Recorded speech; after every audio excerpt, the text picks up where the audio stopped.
Good morning, everybody. Thank God it's Friday. Sorry for the delay. Apparently, non severe weather was being streamed. Don't ask me. I don't fucking know. I don't know why we were streaming thunderstorms. Not severe thunderstorms, not high wind thunderstorms, but regular thunderstorms. Go figure.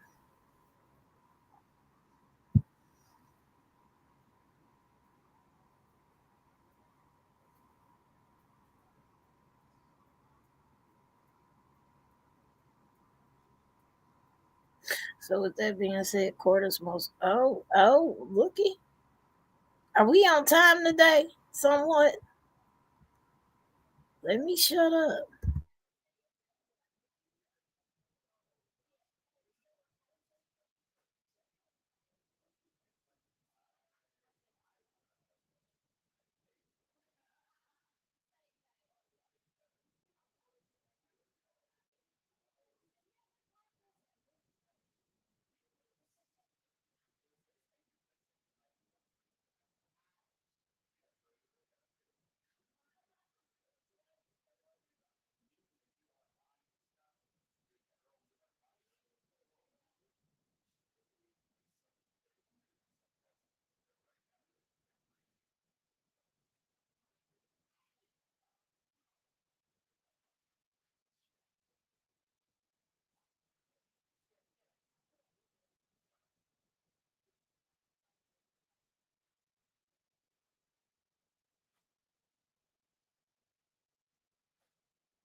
work at a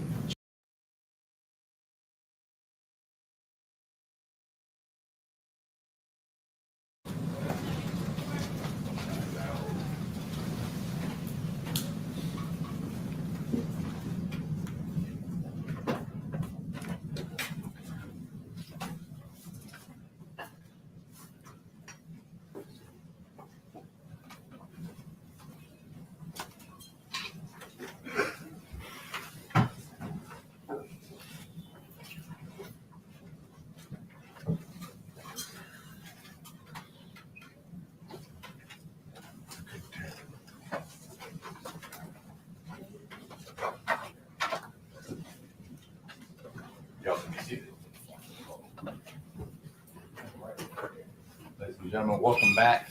We're going to go ahead and jump right back into it. Defense, you ready with your next witness? Yeah, defense called Samantha Spencer.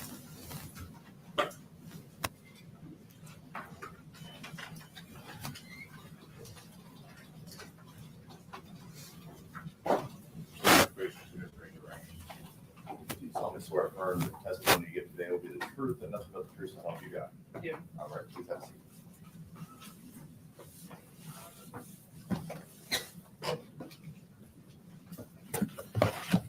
Good morning. Morning. Tell us your name and spell it for the court. Yes, my name is Samantha Spencer, Samantha, Spencer, Spencer.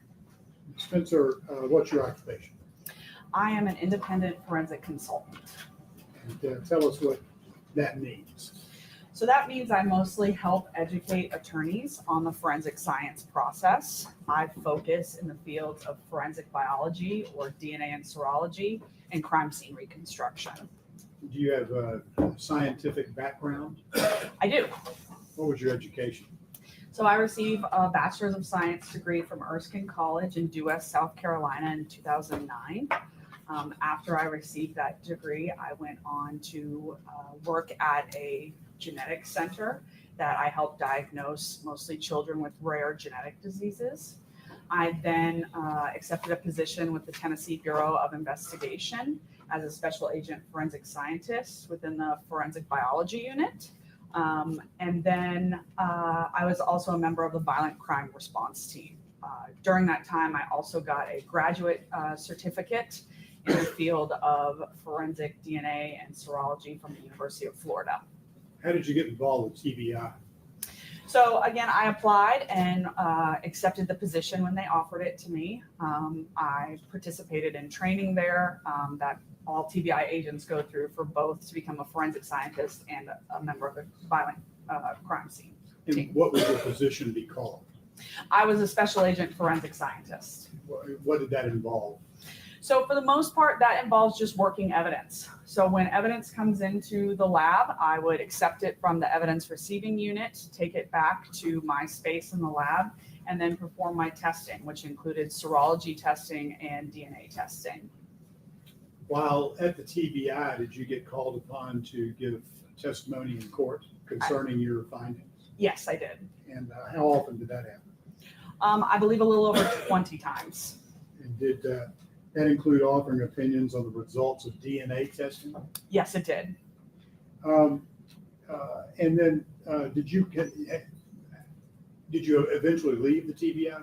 I did. I accepted a position over at St. Jude Children's Research Hospital in their Shared Resource Center. So I was helping all of the researchers at St. Jude look at DNA analysis. And then in 2018, me and another former TBI agent decided to form the company that we have now, SEP Forensic Consultants, where we offer education and knowledge to attorneys in these fields. And have you continued testifying in courts since leaving the TBI? Yes, I have. And how often have you done it since you left the TBI? A little over 20 times. I believe this is my 48th opportunity to testify. And have you had judges recognize you as an expert in the area of forensic biology and DNA testing? Yes, I have. Have you ever had a judge refuse to accept you or recognize you as an expert in that field? No, I have not. When have you testified on behalf of the state of Tennessee when you were at TBI? Correct. And how did you get paid for that? It was my salary that I got. The state of Tennessee paid for it. And do you charge now that you're no longer with TBI? Yes, I take funding from both the state of Tennessee for indigent clients if they do not have the funding, and then I also take private funding from people who can fund it. And how are you getting paid in this case? So I'm getting paid through PORAC, which is the legal defense fund for police officers. Is there any difference in what you do for private individuals and what you do for the government in terms of what you get called on? No, not really, especially in my testimony portion. The main difference is I don't have a lab right now. It costs millions of dollars to have a DNA lab. So I don't have the equipment to do that. So I don't touch the evidence and necessarily process it, but I do go through the whole process looking at the data that is produced by the lab. And do you maintain a resume? I do. Your Honor, may I approach? Sure. Show you a document if you can identify that for us, please.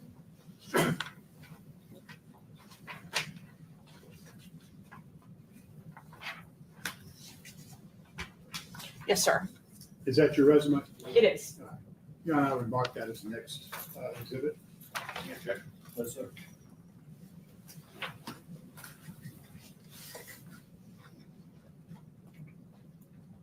So the 6-page resume, Spencer has exhibit 34.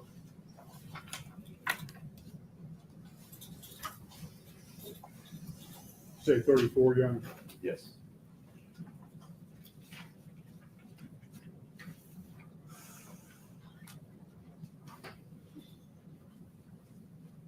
Ms. Spencer, what did we ask you to do in this situation? So like in most cases I get called about, it is looking at the data that was produced by TBI or any forensic lab and reviewing it and then determining what conclusions I would come up with. And then again, helping the attorneys understand what those conclusions mean. I want to show you a document that's been marked as Exhibit 30 in this case, and see if you can identify that for us.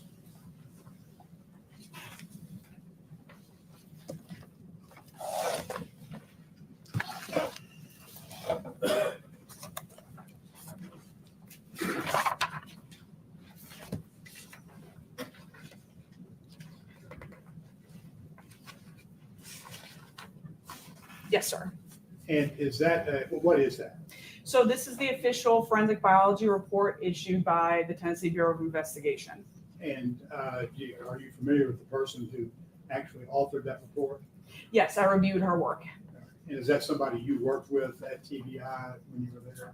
Yes, since I was in the Memphis lab at the time, she works in the Nashville lab. So we didn't work directly with each other, but we worked together, yes.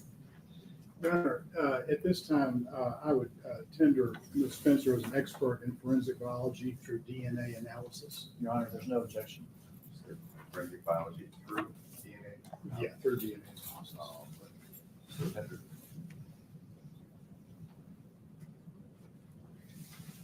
So tell us, what is forensic biology?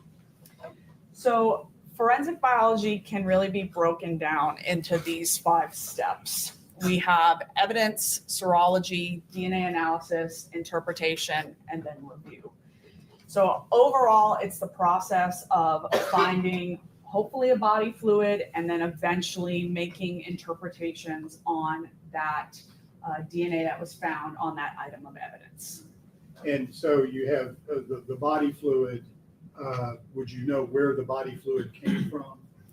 So yes, once we get into the serology portion, you start looking at specific items of evidence, and then you would be able to identify where you obtained that body fluid from. Now, what is it that you, as an analyst in this case, consider to be evidence? So myself as an independent forensic consultant, I'm mostly considering my evidence to be the documentation and data provided by the forensic lab. So in this case, the Tennessee Bureau of Investigation. On top of all their data and the reports they issued, sometimes I also get things like medical examiner reports, videos from body-worn camera footage or surveillance video, and investigative documentations produced by law enforcement. And are there other sources of information that you gather other than just documents? Yeah, again, mostly I'm focusing on the DNA analysis. So that's what my main focus is looking at all of the data produced by the forensic lab.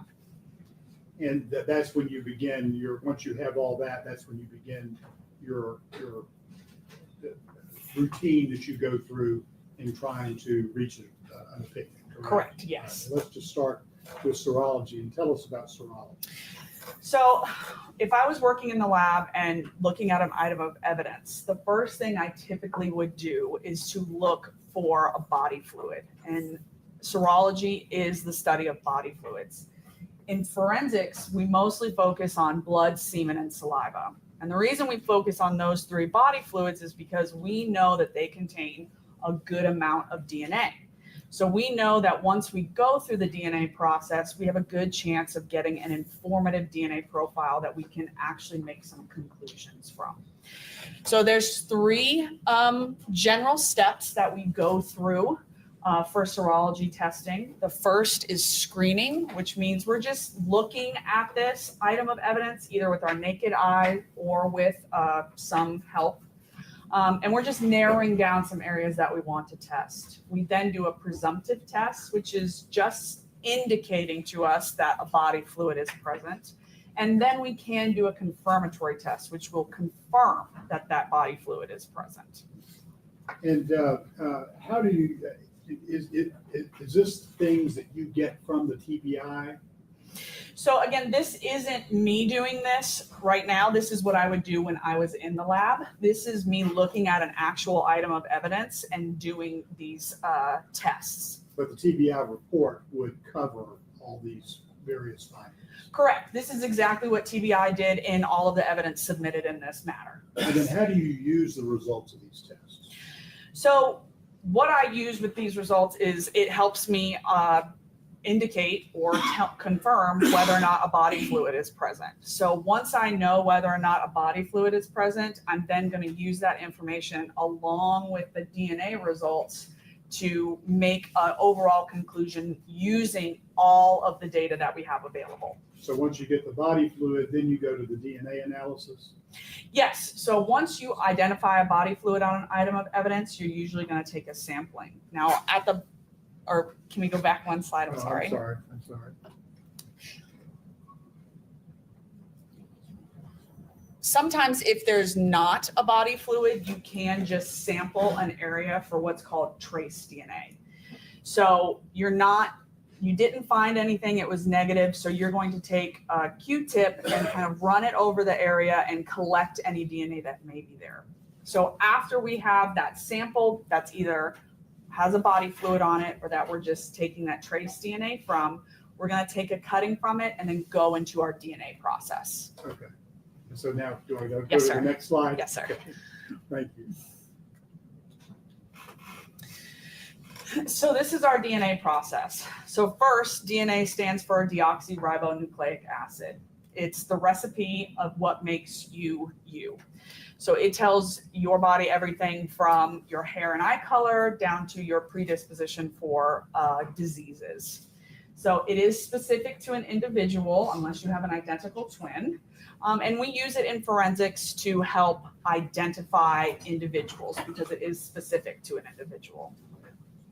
So these are the general steps in the DNA process after serology. So in extraction, what happens?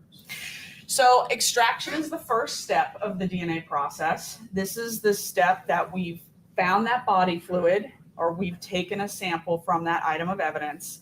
And we're now going to take that cutting, put it in a tube, and what's called lyse, or open up any cells present, cells such as epithelial cells, skin cells, break those open and pull out the DNA and clean away any cellular debris left over. So we eventually end up with a tube that it just has DNA in it. So if we were there at the TBI and we looked at the results of that extraction, what would we see in your hand?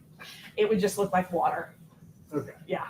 In a small test tube? Yeah, in a test tube that's about this big, it would just look like water. And is that all the DNA that you have to work with in any particular testing?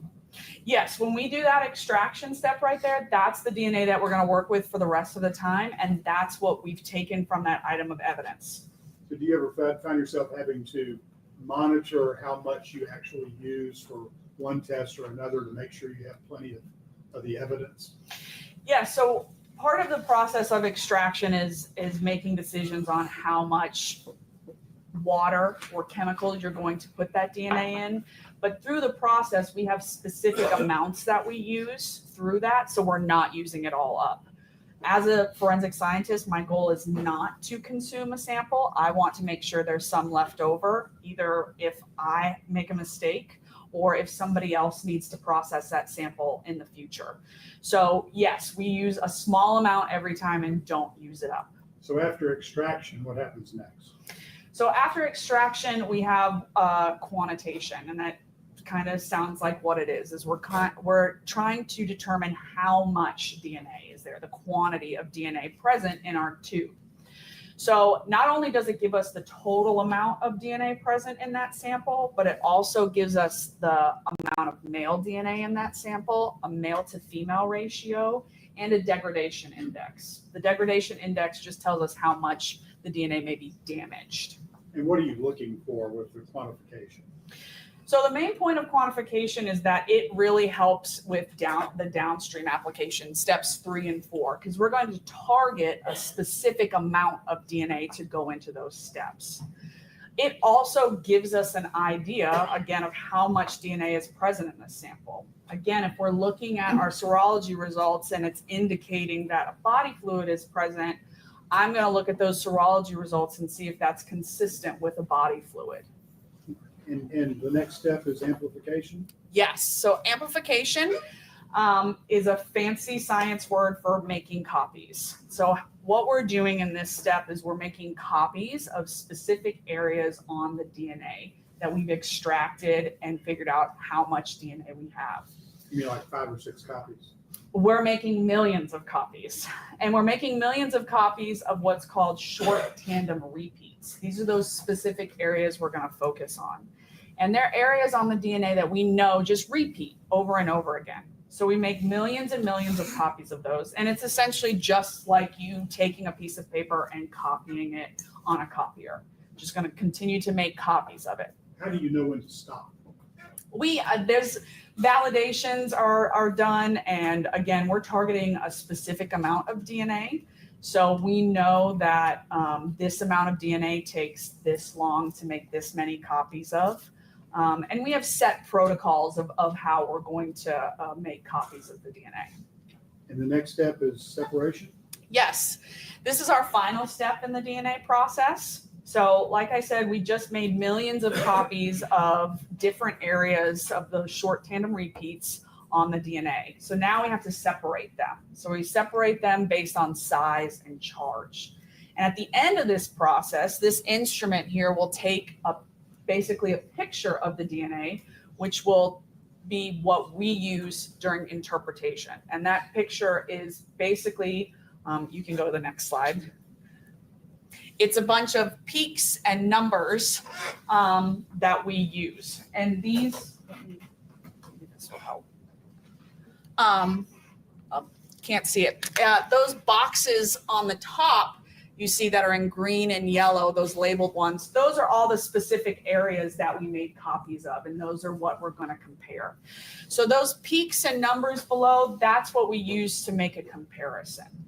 So you sort of overlay on the comparison? Somewhat, yes.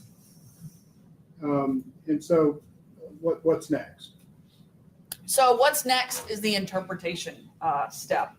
I failed to mention that we have kind of two sets of samples when we're doing DNA analysis. We have those evidentiary samples, things that came from the crime scene or from individuals involved in the incident, but we also collect standards from people. Standards, if you've watched any crime show, you've seen somebody take a big Q-tip and run it on the inside of their cheeks. That's a buccal standard. And all that is for us to know what that person's DNA profile is, so we can eventually compare it to our evidentiary samples. So our interpretation step first starts out with ensuring that everything went well. We look at controls that we ran in our sample and make sure that everything performed and had good quality. Once we do that, we're then going to look at each of those DNA profiles, those peaks and heights or peaks and numbers that we just looked at, and start interpreting. And how we interpret it is we basically start describing that profile. So do we have a full, partial, or limited profile? Meaning, do we have data at all of those locations we made copies of, or are we missing data at some places? We also try and determine how many people are present in this sample. A number of evidentiary samples that we work with in forensics have more than one person in them, which is called a mixture. So we determine whether or not it's a single source profile or a mixture, and then how many people are present in there. And then finally, sometimes we can also determine a major and minor contributor. A major contributor is somebody who is showing up more strongly in that profile, and a minor contributor is the opposite, showing up much less in that profile. Spencer, I want to hand you Exhibit 30, and you're talking about getting these profiles. Could you read some of the descriptions of the profiles and explain those to us based on what you just said? Yeah, so an example, and we'll look at this in a little bit. An example of an interpretation would be the DNA profile is consistent with a mixture of at least 5 individuals, including at least 1 male. And then we have some that also say the major contributor matches a specific person, and then the minor contributor profile is inconclusive. So that's kind of the terminology that we're using in the reports once we've done this. And the way that we eventually get to is those standards that I just talked about. That is when we're going to be able to say that a match is present. We're going to take that standard of that individual and compare it to that profile that we've already made conclusions on from the item of evidence and see if that person is a contributor. And that's what we call the binary method, because basically we're saying, is this person in this profile or are they not? Okay, and then what is that? Does that complete the interpretation process? Yes, other than documenting it in a report, which is exactly what TBI did. Okay, and is that where you get to the review process, or? Yes, sir. Yes. So once a scientist who has done that whole process, done their interpretations, put their conclusions in a report, they're then going to hand off this report, this draft report, to 2 other people. And this is the review process. We have a technical review and an administrative review, and they sound exactly like what they are.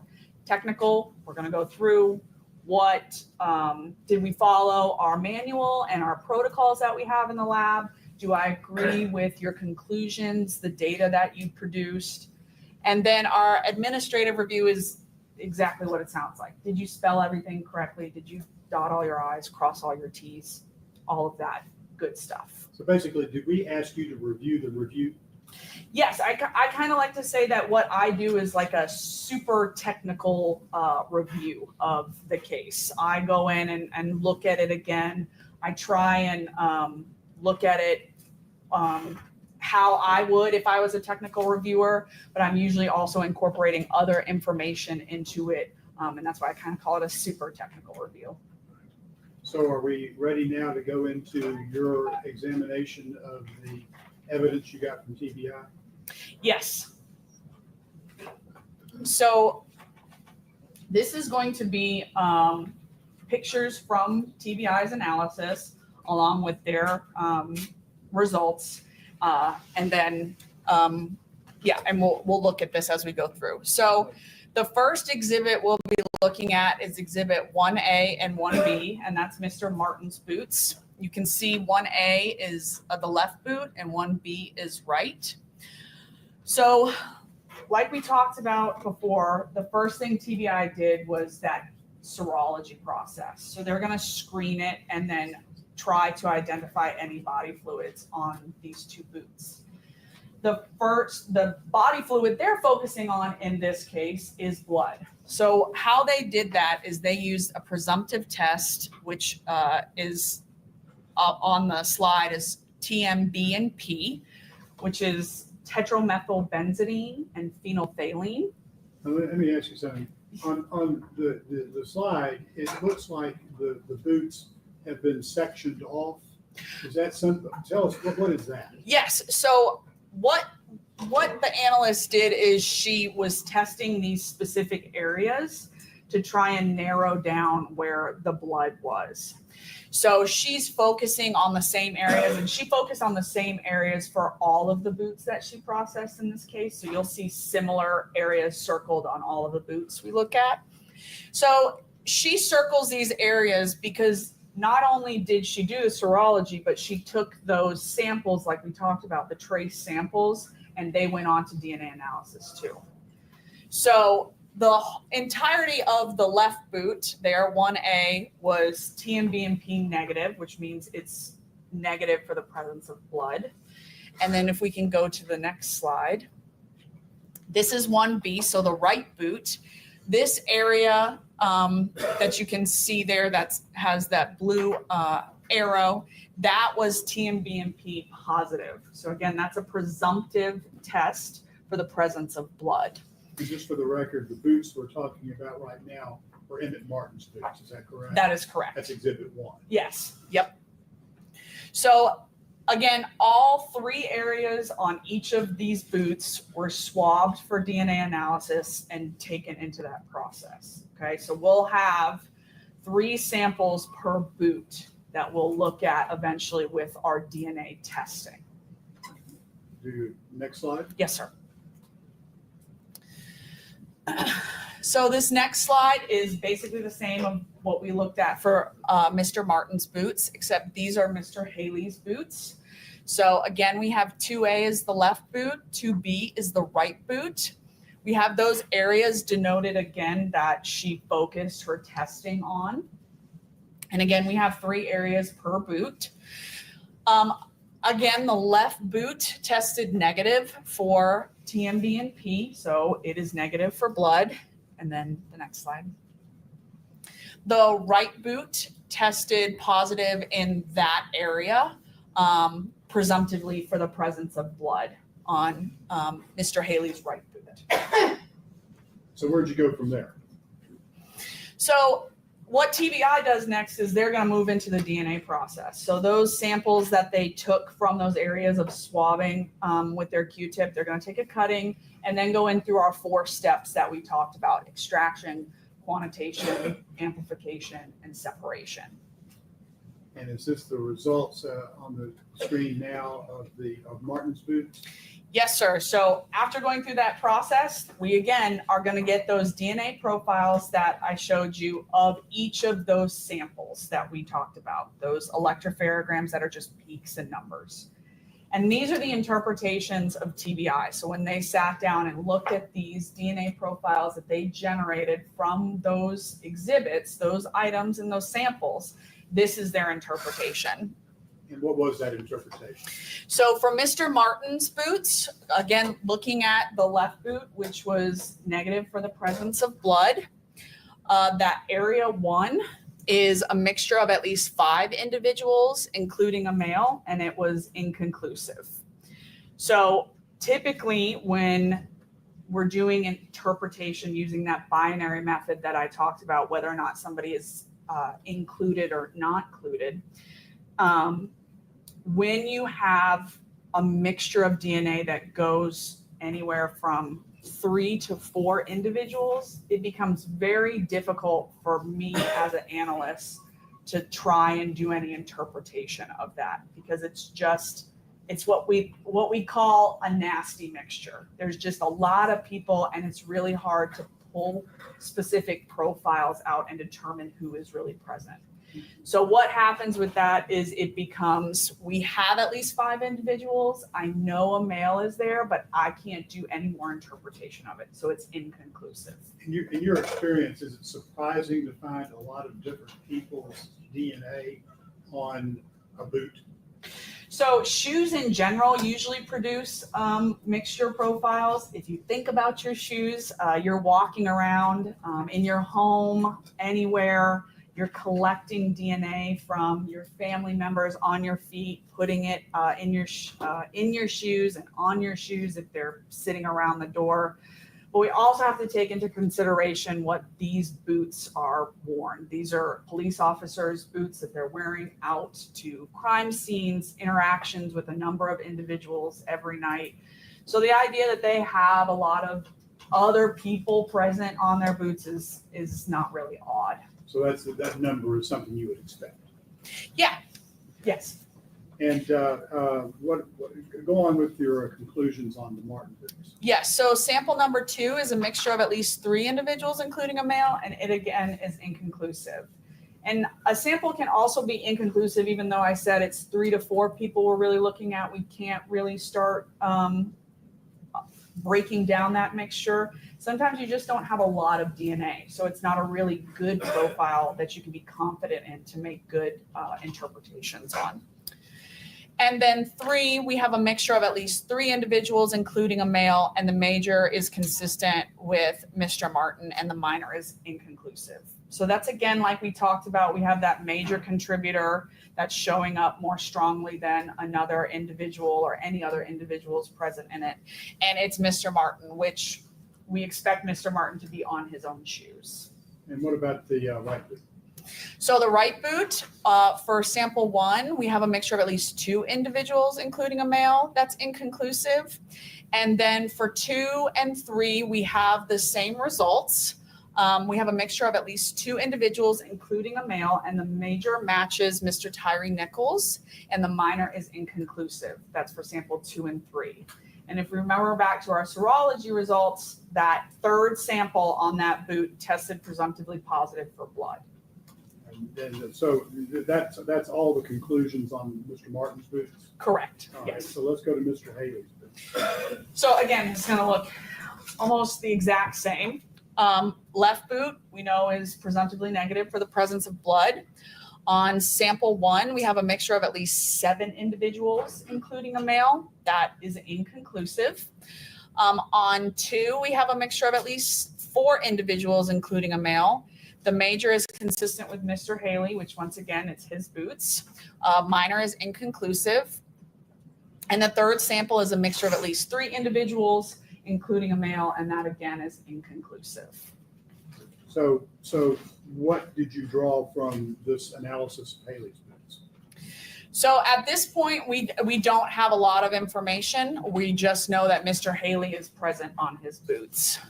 So once we get to the right boot, though, the first sample is at least 6 individuals, including a male, and again is inconclusive. Sample 2, we have a mixture of at least 3 individuals, including a male, and then the major matches an unknown male. And what we mean by an unknown male is that all the standards that we used in the case that we compared the evidence to, that profile doesn't match anybody. So it's an unknown person that we don't know who it is. Okay. And then the 3rd sample, which again, it tested presumptively positive for the presence of blood during our serology testing. It was a mixture of at least 4 individuals, including a male, and it was also inconclusive. So where do we go from there? So based on these results, and after I looked at them, I decided that we could possibly employ a relatively newer technique within the field of forensic biology, but not new in the world of science, and it's called probabilistic genotyping. And the main point of probabilistic genotyping is to help deconvolute or demix these nasty mixtures. So it's going to use science and a computer to do this instead of me as an analyst doing it. And how common is the use of this probabilistic genotyping? So it's becoming much more common in the last couple of years. There's really 2 companies out there that have probabilistic genotyping software. The one that we use is called Cybergenetics. The software itself is called TrueAllele, which you'll see in a minute. But what they have the software and they work the software. So are those 2 companies like the Pepsi and Coke of this type of? Yeah, so that would be the Pepsi. The Coke version would be what's called Star Mix, and you can actually purchase Star Mix and bring it into your lab and use it yourself. So more and more labs are starting to bring probabilistic genotyping online within their own labs. Is that pretty expensive? Yes, it is very expensive. So which one did you use? I use the TrueAllele from Cybergenetics. And is this sort of a form of artificial intelligence? No, it's using math for the most part. So what it's using from the TBI, I sent the data files that produce that DNA picture, that electropherogram. Those data files were sent to Cybergenetics. So they use all the data within those data files to do their interpretation. So their software uses statistics, biological modeling to use all of the data and to make more of an interpretation, or to be able to better deconvolute and unmix those profiles. Does the FBI use this type of software, I guess? Yes. The FBI, I think, has brought on StarMix, so the Coke version of this rather than the Pepsi. Again, that can be brought into your lab, but TrueAllele has been used in a number of states and a number of cases to give more information, including in the state of Tennessee. And how many times have you used this in the past? I believe this is my first time using it for a case. I have done training through them, and I've also done training through StarMix, so I'm very familiar with this type of procedure and this software. And how did you decide to use it in this case? So because we were focusing on Mr. Haley's boots, what we decided was that we were going to take the data produced by TBI from all 12 samples, right? 3 from each boot, and send that off to Cybergenetics or TrueAllele for them to use in their software. And next slide. Yes, sir. So what TrueAllele did was they did a preliminary screening test, and that's what these results show on this PowerPoint. So it's basically just a table up there, and if we just explain the table a little bit, we have all of our item numbers. So we see we have 2A is our left boot, 2B is our right boot. We have 1, 2, 3 samples for each one. We then have the comparison to Mr. Haley's standard, and we have the comparison to Mr. Nichols' standard. And then they also, because we had that unknown male that was on the boot, that was also used as a standard in this case as well.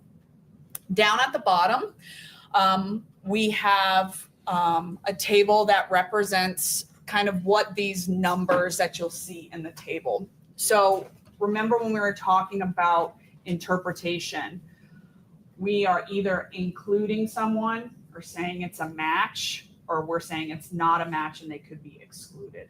So that's what these numbers are representing. These numbers are actually the number of zeros given within the probabilistic statistics that they produce. If there's the blank over on the right-hand side, as you can see, blank means no statistical support. So if we look at the comparison to Mr. Haley, we can see that in most areas we have strong support for him being present on his boot. Again, he should be present on his boot. That's not surprising, right? So next, the comparison is to Mr. Nichols. So we have on sample A2, we have a 1, which is inclusionary. On B2, we needed more testing. TrueAllele stated they needed more testing, so no determination was really put there. And then on B3, it was inclusionary and 9 zeros on there. So moving closer to that stronger support we have for that inclusion. And so what does inclusionary mean?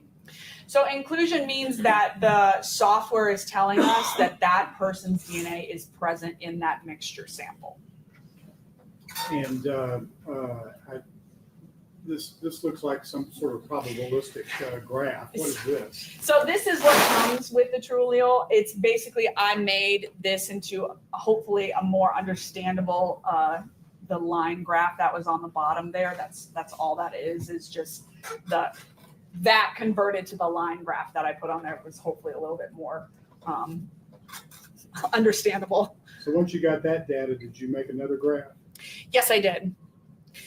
So what I did is that we wanted to look at all of the results we have using TBI's serology results, their quantitation results, the DNA interpretation, and then incorporate that TrueAllele results that we got from this. So we're going to compare Mr. Martin's right boot, we have 1B up there, to Mr. Haley's right boot. And again, if you remember, those samples are generally in the same area. And for both samples 3, they were positive, or presumptively positive for the presence of blood, okay? So that third column there is our quantitation value. So that again is telling us how much DNA was present in that sample from that item of evidence. So the unit of measurement is not really important. It's nanograms, but not really something important. We can just look at the numbers here. So if we're looking at, we'll focus on the third sample of each boot. We have a total of 2.76266 nanograms of DNA that was taken from that item of evidence. And that would have been Mr. Martin's boot? Correct. Now, not only are we looking at this quantitation value, but we're looking at the DNA results. So the DNA results showed us that there was 2 people present in this sample. So because that's the total amount of DNA, we can kind of divide this quantitation value by our number of contributors. So we take that 2.76 and divide it by 2, and we have a general idea of how much DNA each person in this mixture is contributing, okay? So then we move down to Mr. Haley's sample 3 that again was presumptively positive for the presence of blood.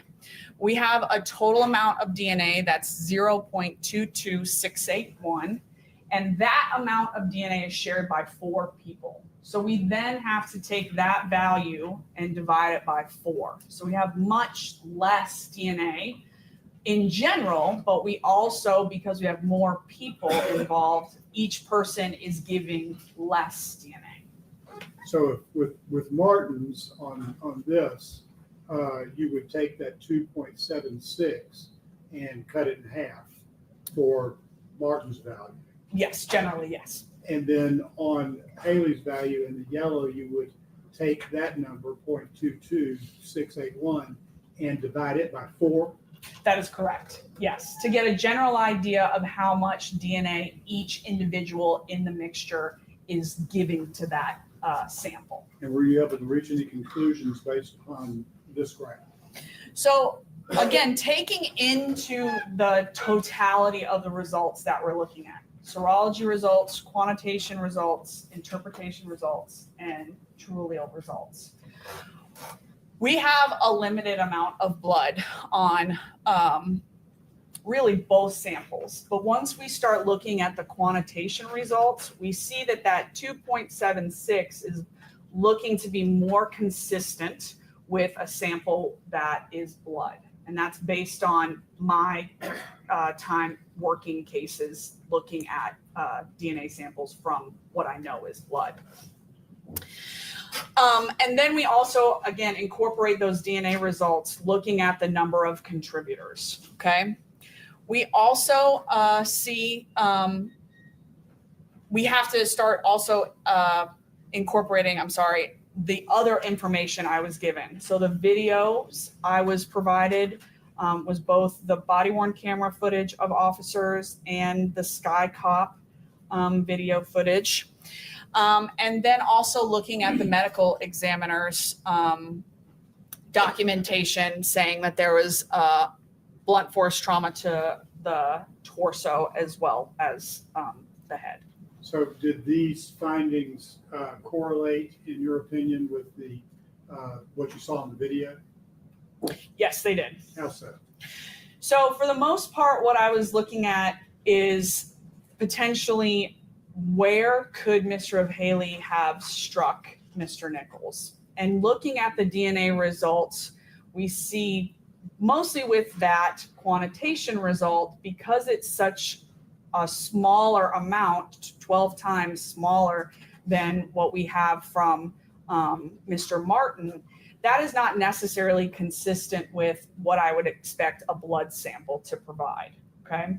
So again, we're only looking at a presumptively positive blood test. There are other body fluids that can contain blood, such as saliva, sweat, especially depending on what activities you have been involved in. So looking at those results, it's not clear that it is definitely blood from that sample. It could also be transfer from, say, epithelial cells or your skin cells. What is epithelial? That's skin cells? Yes, that's skin cells. And you have epithelial cells all over your body. And you would expect them to be, even on your clothing, of course, on your skin as well. And the 12 times more DNA present on the Martin boot, what do you make of that? So again, because of that amount of DNA that we have, it is more consistent with being blood. Again, we do have that presumptive test. We don't have any confirmatory tests. But again, the main point of doing serology is to try and identify that body fluid, because we know those body fluids have a good amount of DNA. 2.76 is a good amount of DNA that I would be confident I'm going to get a good informative profile as I was going through my process. So as between these two contributors, Mr. Haley and Mr. Martin, what is more likely to have occurred on the scene based upon your DNA analysis? So I think that based on DNA analysis, it provides information on the strike that Mr. Haley made was not necessarily to an area that had blood on it. So this could have been his torso, it could have been his clothing, it could have been something of that area. Mr. Martin? That, again, because it being that high amount of DNA, it is a major contributor of Mr. Nichols that is more consistent with blood. So it would be in an area where blood was present, such as his face. Have your opinions today been within a reasonable degree of certainty within your field? It's based on my expert experience and opinion, yes. Your Honor, at this point, I would like to mark as an exhibit the graph that Ms. Spencer shared with us that was previously on the screen. Any objection? No objection. Go ahead to the DNA graph as exhibit 35.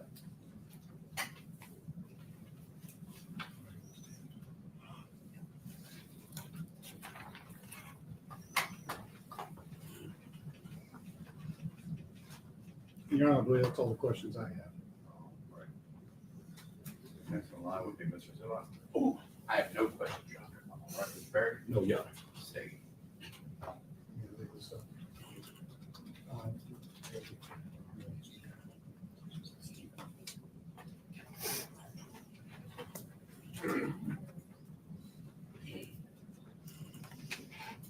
Good morning, Dr. Spencer.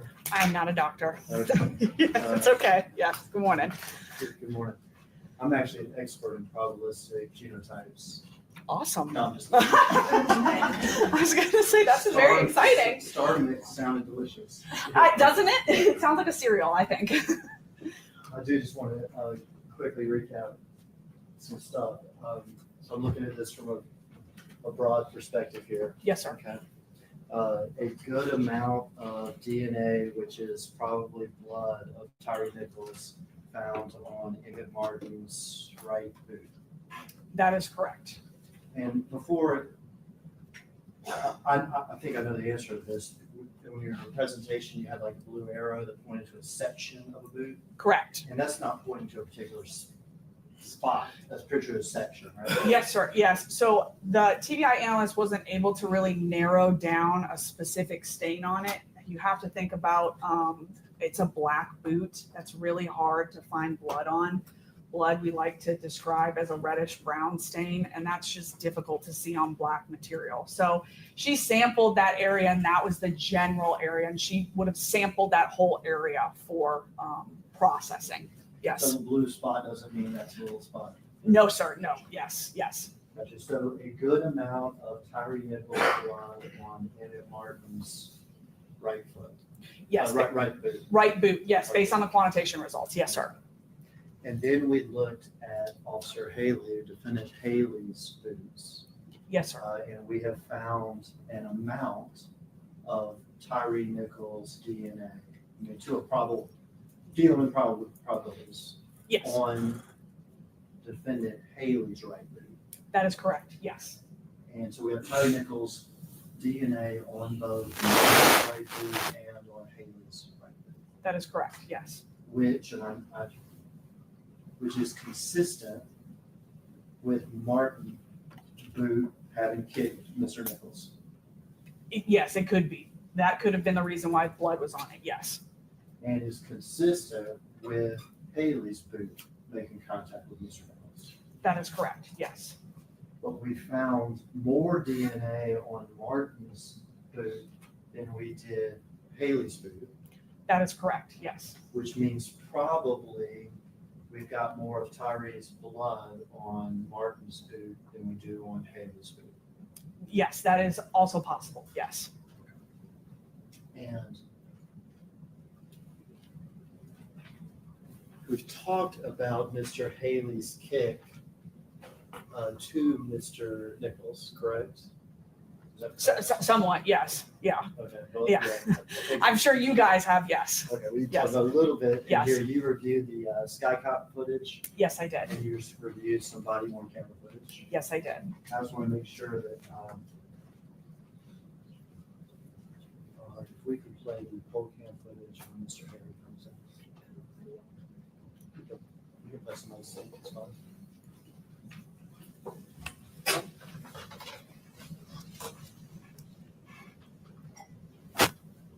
This is just so we see the kick again that we're talking about. Yes, sir. Yeah. I know that you weren't there, and I'm not gonna ask.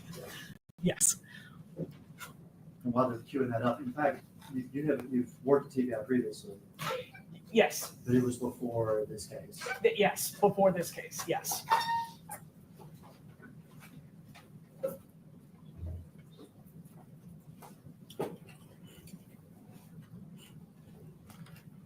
We can start it for this case if you like.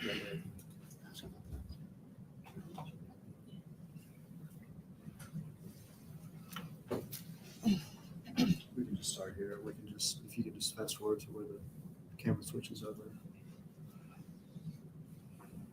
I'll call your attention to just a couple spots in the video. Okay? Yes, sir. This is the Castlegate video.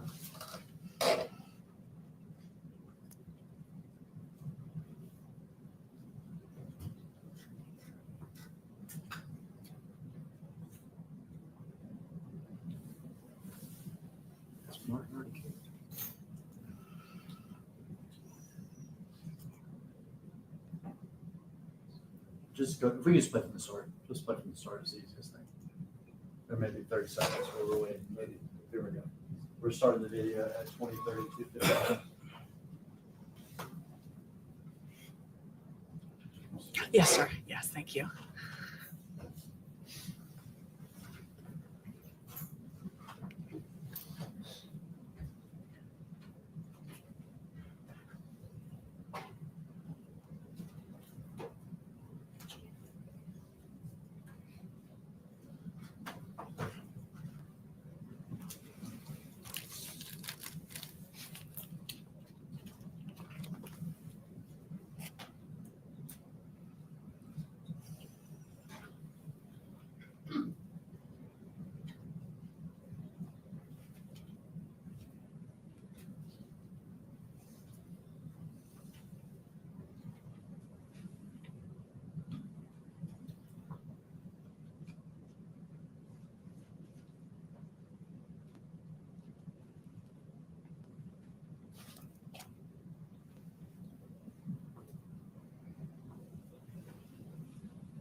Stop it there.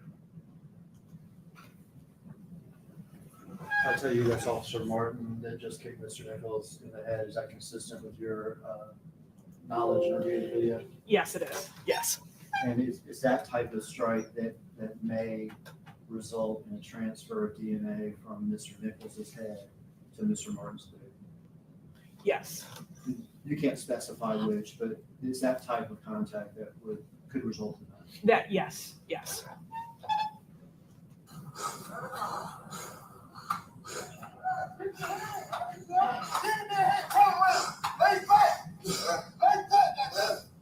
All right, stop it there. We saw Mr. Martin kick him again in the head, is that right? Yes, that is correct. And is that again the sort of thing that could transfer Mr. Nichols' DNA to Mr. Martin's boot? That is correct.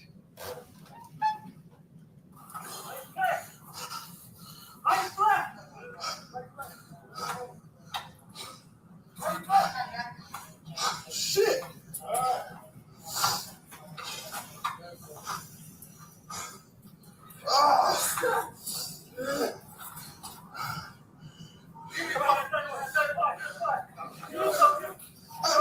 Give me a motherfucking hands! What the fuck up? He the fuck it is! What the?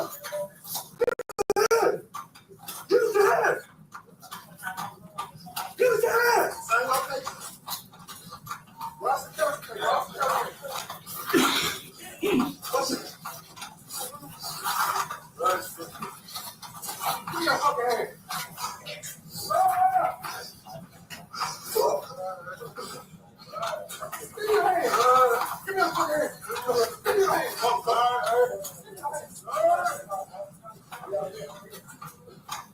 Ross and Castlegate. We are east of the intersection.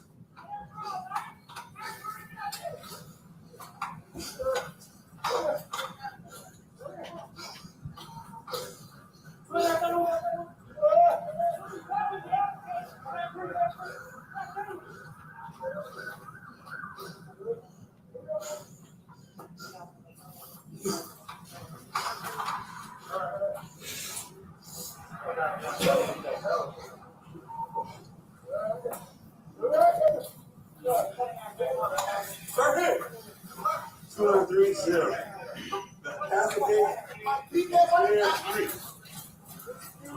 You can get here from Did Ross. you see that right there? Just stop it. See it right there. Yes, sir. And was that been identified to you as Officer Haley there that runs that? Yes. And is it that kind of impact? Did you say kick? Yes. Is it that sort of kick that could result to the transfer of Tyre Nichols' DNA to Mr. Haley's boot? Yes. Just a little And more. Castlegate. Stop there. Did you just see that? Yes. And was that Mr. Martin again? If you tell me it's Mr. Martin. Yes. It is. Yes. It is Mr. Okay. Martin. Yes, sir. And is that the sort of kick that again could result in the transfer of Mr. Nichols' DNA to Mr. Martin's boot? Yes.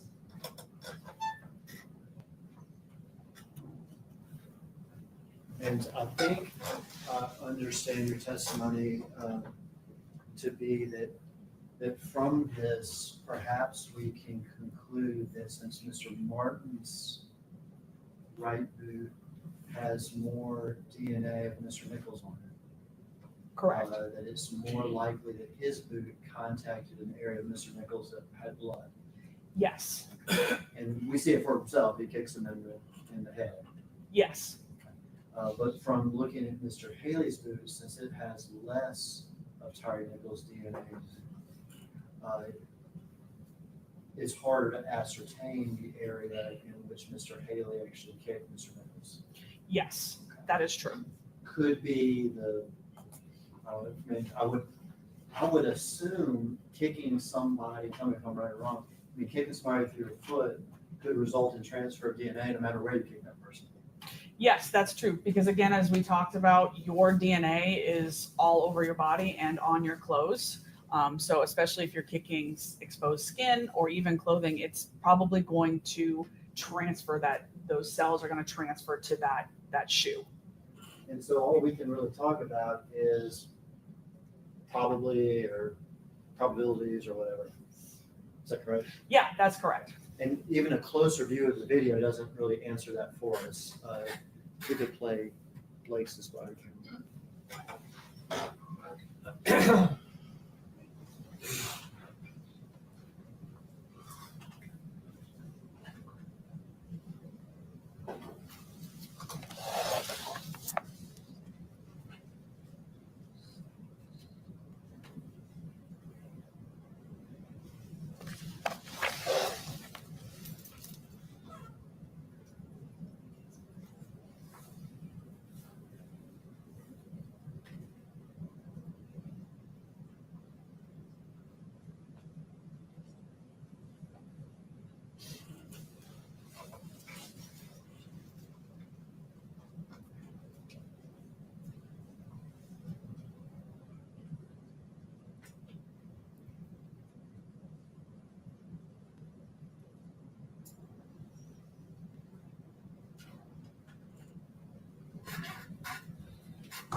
Stop it there real quick. That's Officer Haley's case. Okay. Again, it's unclear from that if he kicked him in the side, the shoulder, in the head, neck, whatever. Correct. I might as well play Officer Martin's case. About the same with Officer Martin's case. Yeah, in that video. I have not reviewed that video before, but yeah, you can't tell from that video. But yes. But what we can tell from the DNA and from the videos are that Officer Martin kicked Mr. Nichols at least 3 times. Correct. And Defendant Haley kicked Mr. Nichols while he was on the ground at least 1 time. That is correct. No further questions. Anything else from the defense?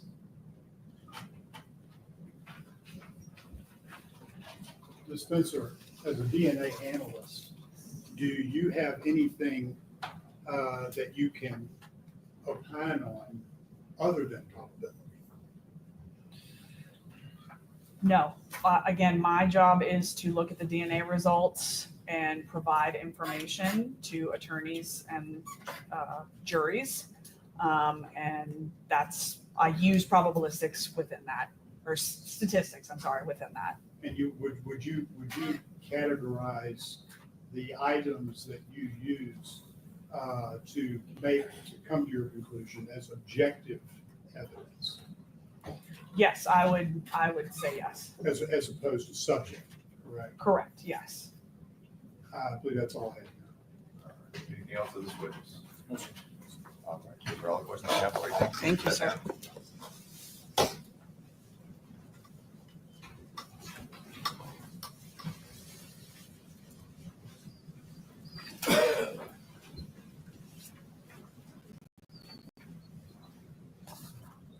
You ready with your next witness? I believe we're going to take a witness out of order. Justin Smith's going to provide a witness. And may I have a moment so that we avoid technological problems like this one?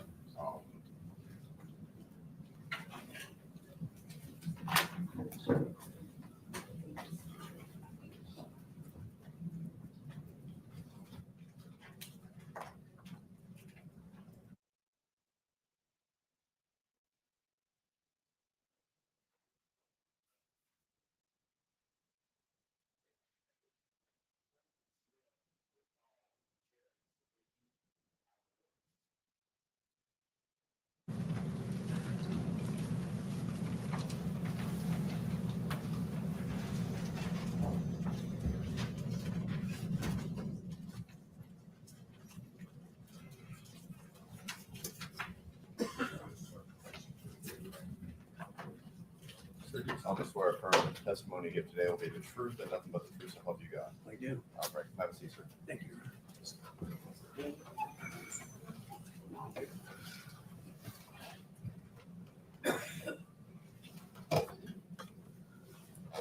Before you start your questions, can I have the attorney?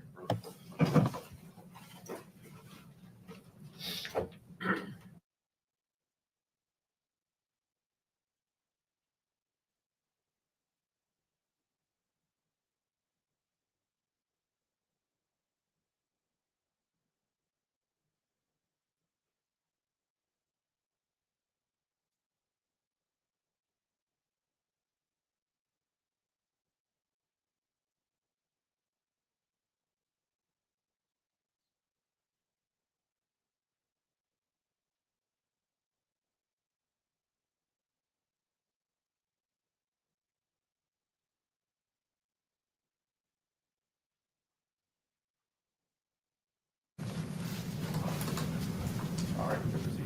Thank you, Your Honor. Sir, could you please state your name and spell it for the record? Yes, it's Jared Zwicky. That's Jared.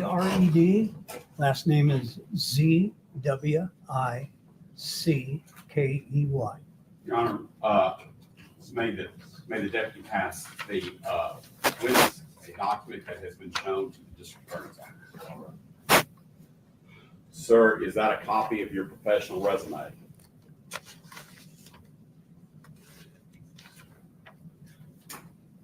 Yes, sir, it is. I'd like that marked the next, Your Honor, with your permission, the next sequentially marked exhibit.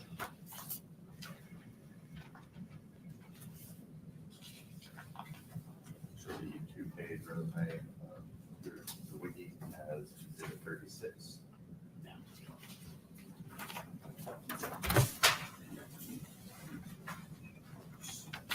Sir, we're going to briefly go over your experience, training, and education. We're going to give, not that it's not important, but we are going to give, for lack of a better word, the Cliff Note version, all right? Yes, sir. Since you're not shy about these things, how old are you? I'll be 81 this year. I say that only because I hope for myself. How long have you been in law enforcement? I served 38 years in law enforcement. And have you been a chief of police before? Yes, I have in 2 organizations. All right. Have you attended college training put on by different law enforcement organizations in order to become proficient in your chosen field of expertise? Yes, I have. Have you also provided training to different law enforcement organizations, again, in those same fields of your expertise that we'll be talking about more of? I have, yes. Have you trained, for example, the FBI? I have. Have you trained the Secret Service? I have. Have you trained the Los Angeles Police Department? Some members of the Los Angeles Police Department, yes. And having gotten to know you for a number of years, you've trained officers and police departments across the country, from the Northeast all the way down to Texas to California, in areas of deadly force. Is that correct? That's correct. Defensive tactics. Yes. By the way, give us a thumbnail version of what is defensive tactics. Well, defensive tactics, actually, it's a misnomer. It's defensive tactics plus arrest control techniques. It's the ability to teach people how to arrest somebody and get them under control. And the other part of that, the defense, is defense of yourself and others with either weapons or with your hands. And do you carry a number of, I'm going to call them certifications? Do you carry a number of skill sets as it relates to martial arts and fighting skills? I do. I have been fortunate enough to acquire 3 black belts in 3 different systems. One would be a Chinese system. The second one would be modern arnis, which came from the Philippines, which is double stick fighting, or with sticks or with machetes. And with Bajak karate came out of the South Koreans, is a dagger set teaching a defense with 2 daggers. They all pretty much intertwine. And then along with some Aikido training that I first studied back in 1964, 1965 with Los Angeles police instructor who was an Aikido expert as well. Only because I'm short and fat. Does that explain why you're in such good shape? Yes, sir, I practice every day. Every morning, I have to wait till you're done before I call you. Is that right? Absolutely, sir. All right. Now, you not only have you been a police chief, but have you also been a SWAT team member? Yes, I have. Actually, I worked on the SWAT team for over 20 years. And have you been a SWAT team commander? I have been, yes. Did you, let me back up one bit. Have you been qualified as an expert in the field of defensive tactics, human factors, arrest techniques in state courts across the country? I have, yes. Have you been qualified as an expert to testify, give opinions in the areas of body cam and pole cam videos in order to render opinions regarding the appropriate level of force that a respective officer or officers have administered? Yes. Do you have an estimate on how many times you've been qualified and testified in live court as an expert in those areas? Boy, that's pretty hard to give you an exact figure. Best estimate. I'm just going to estimate probably over 90 times during my entire career. How many federal courts have you been so qualified to testify as an expert? Once again, I think that's a little hard to go back over 50 years, but I would say probably at least a quarter or more of those cases that I testified in over the years. And have you been qualified in the Sixth Circuit, which includes Tennessee, in the U.S. federal court as an expert in those areas? Yes, sir, I did. Okay. And briefly, tell us what is known in the area of court testimony, court expert testimony, as a friend of the court. What is a friend of the court? Well, my understanding of friend of the court was or is when an individual has a certain expertise, is asked by the court to offer the court an opinion. Basically, like my field would have been use of force. Have you been asked to serve as a friend of the court by the courts, to serve as a friend of the court, to actually provide them expert opinions in federal court? I have, and I believe it was 1987 in the San Francisco Federal Court regarding major issues that we were having with the war protesters at the Concord Naval Weapons Station. And that had to do, if I remember correctly, I don't mean to lead you, but having examined you before, that had to do with active resistance and passive resistance. Is that right? Yes, that was helping the court to understand what the ground rules were going to be for what is a passive, what is an active resistant, and what level of force any of us in the law enforcement community could use when we were making arrests. All right. Now, being a police chief and all those other things, have you also served on what is called the post commission? Yes, I have. And the post commission, give a layman's definition of what the post commission is for the jury. Well, post commission basically sets the standards for training for law enforcement officers throughout the state of California. There's about 40, I think at the time, 43 different academies throughout the state, some at universities, some at law enforcement agencies. And there are about 43 different categories of instruction. And the state of California through post then make sure that every one of those categories of instruction are certified, and that people who are teaching those domains, learning domains, are qualified to teach it. And you served in that capacity for how long? Well, let's see, from 1997 to about 2011, I was the academy director at one of the university or junior college. And we had the post committee, so I had to serve during that time as a subject matter expert for use of force, firearms. And then we also participated in developing not only the curriculum for those, but also for role-playing exercises and computer training for the academy students as well. And have you, number one, testified as an expert in the area of what is referred to within your industry as human factors? I have. Yes. What is a layman's definition of the analysis of human factors? Well, basically put, there's some real basic factors such as what we refer to as tunnel vision. The second thing is auditory exclusion, what you hear and what you feel. And then there are environmental factors.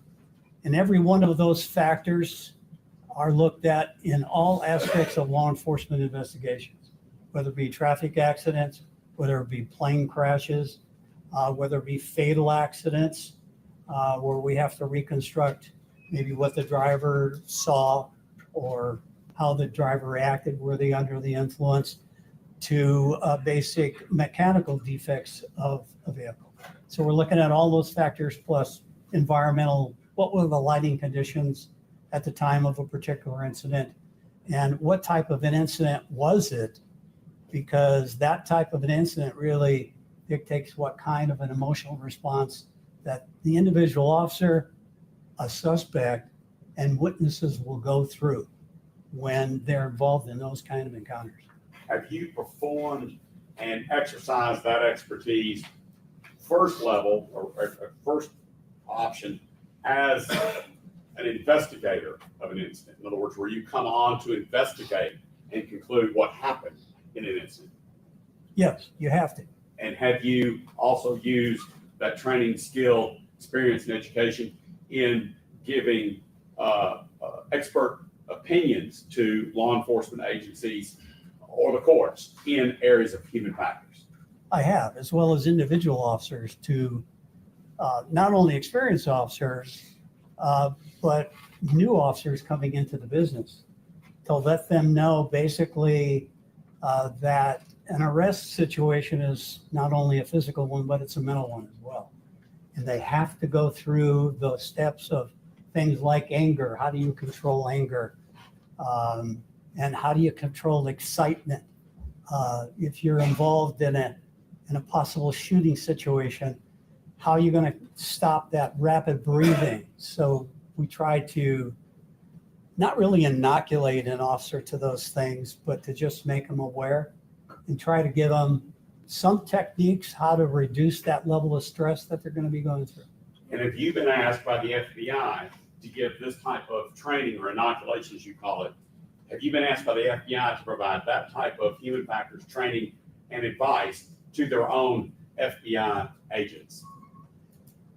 Yeah, not directly. I didn't have to go to the academy to do that, but through our training, every training that I give, whether it be hands-on training with a defensive technique, how to defend yourself, whether it's a baton, which is the training I gave to the HRT, which is a hostage rescue team out of San Francisco.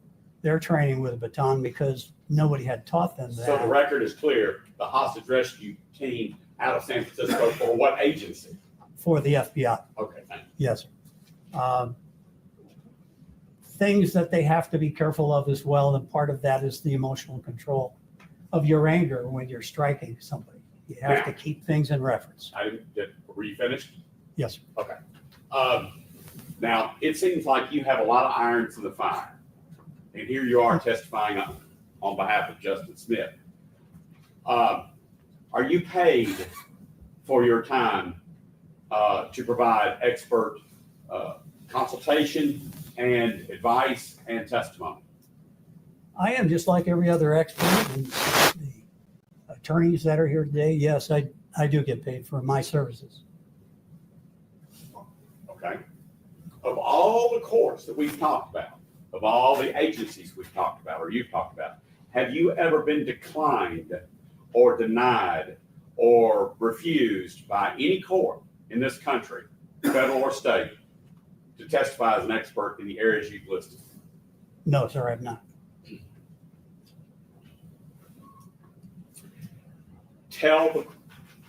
I'm going to tender this witness as an expert on behalf of Justice Smith in the areas listed thus far in the record, Your Honor. I knew you'd do something. We talked about a whole bunch of expertise. That is duly short. Defensive tactics, human factors, deadly force, police training, police officer training, investigations of critical incidents.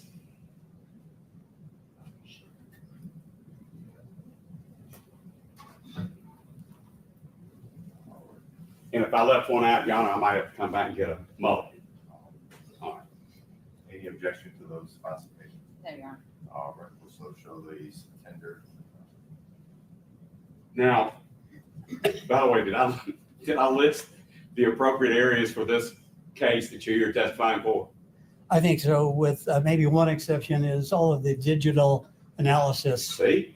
Tell us what background you have as it relates to digital and video analysis and when you used it, sir. Thank you. Actually, when I first started in 1974 with training and for investigations of critical incidents, the only readily available digital type of information was surveillance cameras. And it wasn't until 2012, actually, when the body camera was first introduced in California and was starting to be used by law enforcement. So that was my first encounters. It started out with some civilian use of surveillance cameras. And it involved, if I might just explain briefly, a shooting incident by a Anchorage police officer who was parked in a parking lot, happened to see a gentleman come out with a rifle, and he was pointing it at several individuals nearby, and he feared for their life and took a shot at the individual, missed him, and the whole controversy was, why did the officer acted so recklessly? And when I looked at the surveillance camera, I found that it didn't show anything of these people off to the right-hand side of where the officer was. And then I later learned that it was only one frame every second. And if that filming rate was 1 frame per second, there was all those other frames missing. And I had to call in an expert from the company to clarify that. Let me, thank you. You know, when we were kids and we take the edge of a book and we draw a picture of a guy about to jump his bicycle over a ramp, and then on the next page, we move that bicycle up a little bit more, and then the next page, you do a little bit more. Do you know what I'm talking about? Absolutely, yeah. Everybody over the age of 60 probably knows what I'm talking about. And then you flip the pages, and it makes like a little old Disney stick cartoon, doesn't it? That's correct. In between each one of those pages is what you're talking about, the frame rate. Is that right? That's right, referred to as frame rate. Okay. So what are the drawbacks, for lack of a better word, deficiencies in today's modern poll cams like we have in this case? Right. Well, I think I basically answered that question one way is because in that earlier shooting, there was only 1 frame per second, so other things were missed. Are you familiar with the frames per second rate of the Tennessee, Memphis Police Department poll cams in operation? I am. I'm not sure exactly what the initial frame rate was when it was filmed, but when it eventually goes to a central receiving and is processed and digitized, because it's sending over by radio frequency. It's not like a camera that immediately is recorded here. It has to be transmitted over a long distance. That frame rate may have been 16 frames per second, but by the time it's produced, it's 8 frames per second, which was what the SkyCap camera was at the time of this incident. Good. Now, because it may have started out or had the capabilities of 16 frames per second, but because it's transmitting that images over radio frequency back to headquarters, your research discovered that it was being dropped to about 8 frames per second. That's correct. And then body-worn cameras, Axon body-worn cameras issued to NPD police officers. What frame rate are they? They're 30 frames per second. That's 30 frames per second, right? That's correct. Now, even I can figure out that is a clearer or more precise measurements. Is that right? Or film taking? Well, it's even above what they call the national standard. National standard's 24. This camera will run anywhere from 24 to 30, can be reduced. But 24 is the standard. 30 makes it really smooth and clear and easy for everybody to see. Now, you told us what the drawback is of pole cams, and that is clarity. By the way, is focus also a problem with pole cams? Focus, and the other fact is it's so far away. If you've got like in the pole cam, it is what they call PT. It's a pan and tilt. It only has so much focus that you can make, and then the quality of it at that distance diminishes. And even with a light sensor in the camera, you get more of a darker, grainy type of a picture that you're looking at. Is what we've been looking at here. But it's the best we got in this case. But I was asking you, the body-worn camera is much better. Is that right? It is much better, yes. But there are drawbacks to the use of body-worn cameras, aren't there? There is not only body-worn cameras, but as well as the surveillance. Yeah, we've already talked about surveillance. Yeah. I'm moving on to body-worn cameras. Body-worn camera, just give me the 6 or 7 highest deficiencies of the body-worn cameras that's utilized by the Memphis Police Department. Best way I can describe it is the fact that the body camera is normally kept here on the chest. And whenever we look at whatever the image is being projected, we make an assumption, sometimes falsely, that the officer is looking exactly where this is. Anywhere where I turn, that camera will be looking at you, but I may be looking over here at the counsel. Okay. It doesn't help the officer feel a suspect's hand. You won't see if there's any tension that the officer feels when he grabs the suspect's hand. That's not recorded on here. You'll see the hand and you'll see the officer holding that hand, but you'll never feel the resistance through a camera. Those are some real basic things. And lastly, if I may, Oh, I'm sorry. is because the body camera is attached to the officer, whenever there is a disturbance fight, and I'm trying to turn and grab a suspect, what you get is a blurred image. And then you're really not going to see what happened. And the last thing is, if the movement of this camera for an individual that somebody is dealing with is faster than a third of a second, again, third of a second, that may be like 10 frames of what this is recording, you'll never see it. And there's only one way to see it. You have to slow it down to a 1 frame per second interval in order for us to see what that image was.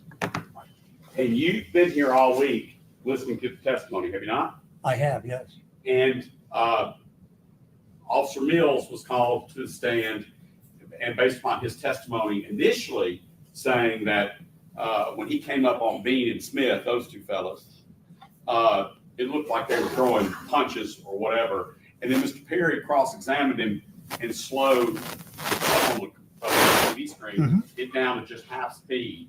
And then Mr. Mills testified, you were here, that they did not hit him in the face or the head. They were hitting his wrist and hands. Were you there for that? I was, yes. But your computer program, or what I call a computer program, your player program actually breaks each frame down into 1/60th. Is that correct? Partially. Okay. It's actually, I do have a software that allows me to take a recording like that image and slow it down to 1/30th of a second. If my camera is at 1/30th, I can slow it down to 1/30th. If the camera is at 24 frames, it will slow it down to 24 frames. If it's 8 frames, the software will slow it down to 8 frames per second. So across that spectrum, I think. Right, I Yeah. use big numbers, and I'm sorry. It's all right. But even using Mr. Perry's Flintstone version of just slowing it down to half, you saw what we saw, is that right? They never made contact with the face or head. Oh, clearly, yes. As it relates to slapping at the hands, as you saw in that video, is that a defensive tactic? Oh, well, it is if I'm trying to reach somebody's hands to get them out of the way so I can grab them. Yeah. What is a distraction slap? It could be a variety of things. It could be to any part of the body, could be close to the face. I may not ever have to touch your face. It's just flip up towards your eyes and it can distract you for a moment. That's a distraction. A suspect, right. And does it not also trigger the reaction of the suspect? If their hands are down here and you do a distraction slap, does it sometimes bring their hands up to guard their face? Oh, absolutely. Is that what you saw in the video with Tyre Nichols? Yes, it was. Is that what your conclusion is as an expert as it relates to what Bean and Smith were doing over Nichols trying to get his hands? Based on my experience and training, absolutely. All right, now more administrative, I call it administrative. As part of your working for Mr. Smith, have you reviewed all of the Memphis Police Department training that Mr. Smith received at the Memphis Police Department Academy? I have, yes. And unless you have an objection to it or unless you have a problem with it, was the training that Justin Smith received, did it meet the standards nationally of law enforcement training? That's a difficult question because on paper, it does look like the standards of post within the state of Tennessee were met.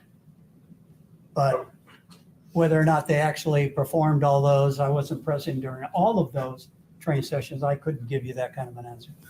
All right. Bear with me. Mr. Attorney, what I'm doing is I'm going to go to here. Here's what I'm doing. I'm going to that. It's 25, 24, 28, 6, which is less than 3 minutes. And that is on Justice Smith's day.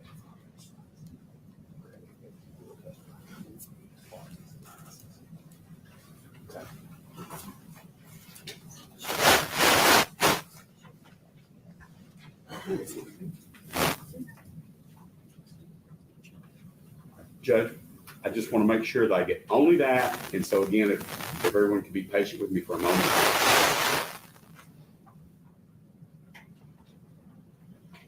Right now I'm muted. I'm not projecting it. I'm just getting it to the right spot.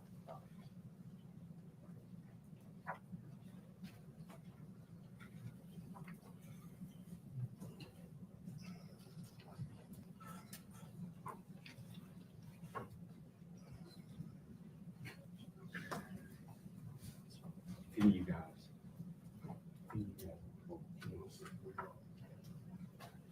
Just let me know.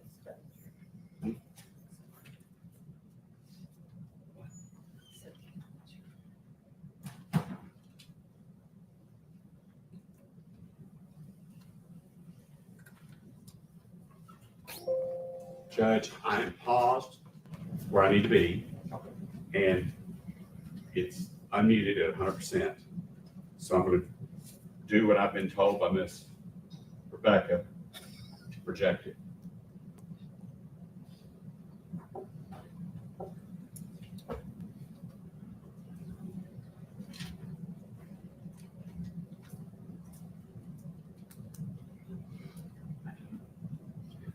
I can't believe it. May I proceed, Judge? This video, y'all. just timestamp on it. I'm gonna get it when it gets to Mr. Justin Smith.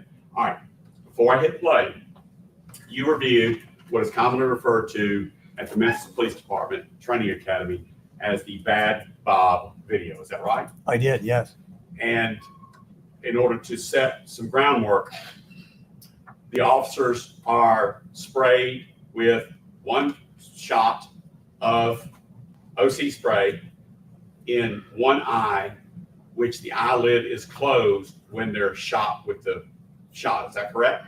Yes, And the other eye is covered, they call it a tactical L, that keeps it even off the eyelid. Is that right? yes. And do you recognize the person that's in that video that I'm about to play? Yes, I do. Who is it? Justin Smith. All right, I'm going to hit play and let it proceed through, okay? It's only, what's 2 minutes, Your Honor? This is starting at, for the record, it's starting at 25 seconds, sorry, excuse me, 25. Yes, 2524, and we were going to go through 2806.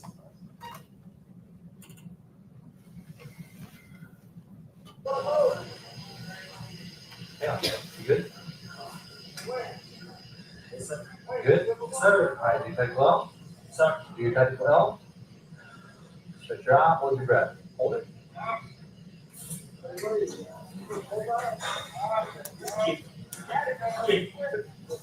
Control yourself, take a breath, open your eye. Don't lie, shit!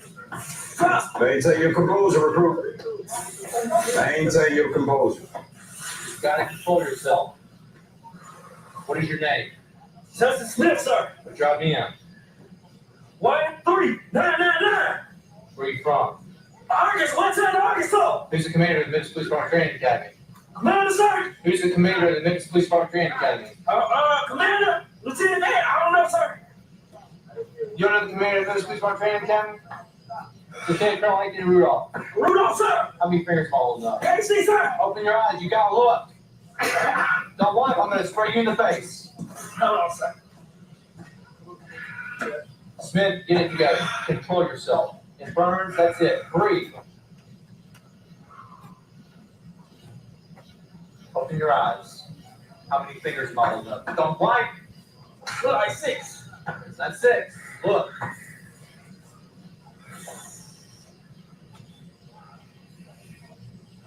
Fuck.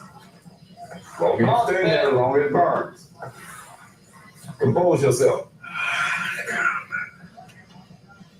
3. Yes, sir. You see that Bob?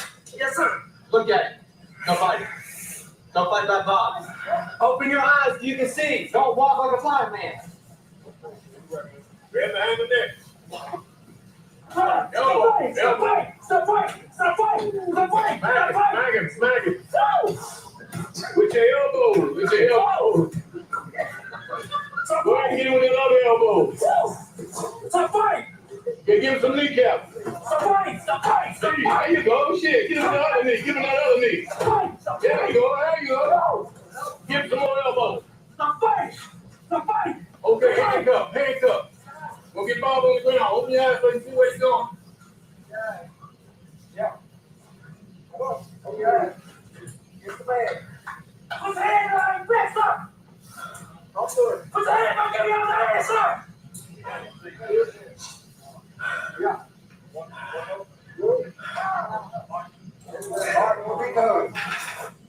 Go ahead. All right.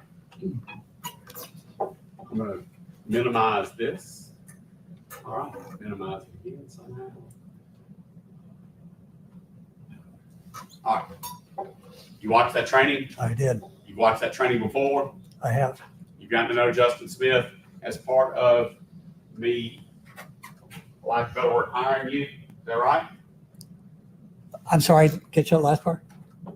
You got to know Justin Smith, have you not? Yes, sir, I have. Was he out of control there with one shot of OC in his face? Oh, absolutely. It was amongst friendly people, wasn't it? Yes, it was. That experience, the OC spray, is that similar to what Justin Smith experienced at Bear Creek and Castlegate? No. I know what you're Yeah, let's do it another way. yes. the effects, the physiological effects of only one shot of OC spray in one eye? Was that a much less troublesome or harmful series of events? Oh, absolutely. How so? Well, I believe, if I'm not mistaken, he had at least 3 exposures to the face When? during the struggle with Mr. Nichols. Mr. Nichols. That's correct. So he had 3 experiences of OC spray there at Bear Creek and Castlegate That's correct. with a subject who had or had not been searched for weapons. Your Honor, basis of knowledge.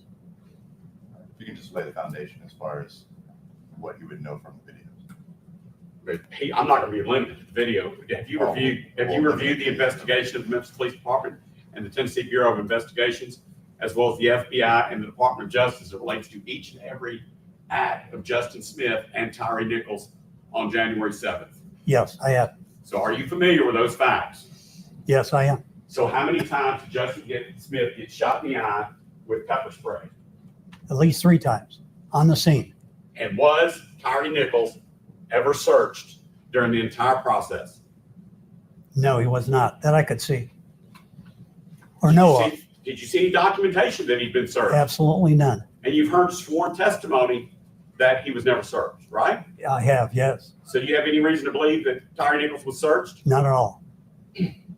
Until a suspect is in handcuffs and searched for weapons, is the scene secure? No, it's not. What Justin Smith dealt with at Bear Creek and Castlegate, was that an unsecure, dangerous scene? Absolutely it was. Does Justin Smith wear glasses to your knowledge? Yes. All right. Let's go to the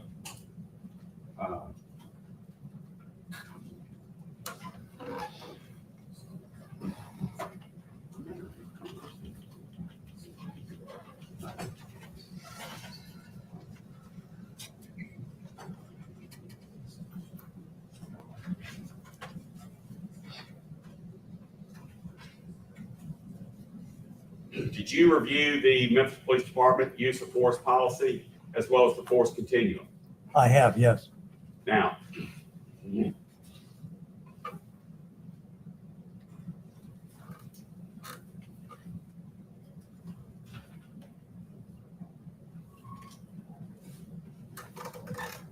going to show you just the cover page of it. Okay. I'm an officer of the court sworn to not mislead the court. You've reviewed the Memphis Police Department use of force policy, is that right? I have many times. It's been provided to us in discovery. Yes. I would ask that be the next sequentially numbered exhibit. It's about that big, Your Honor. We'll take care of it. We have something. We do not. What? I thought we had some policy, but I was told earlier it had not been admitted yet, so maybe I misheard. I'm sorry. I have the policy procedures. Okay. Let's move on. It sounds like it's already in evidence. The jury will later be able to see it.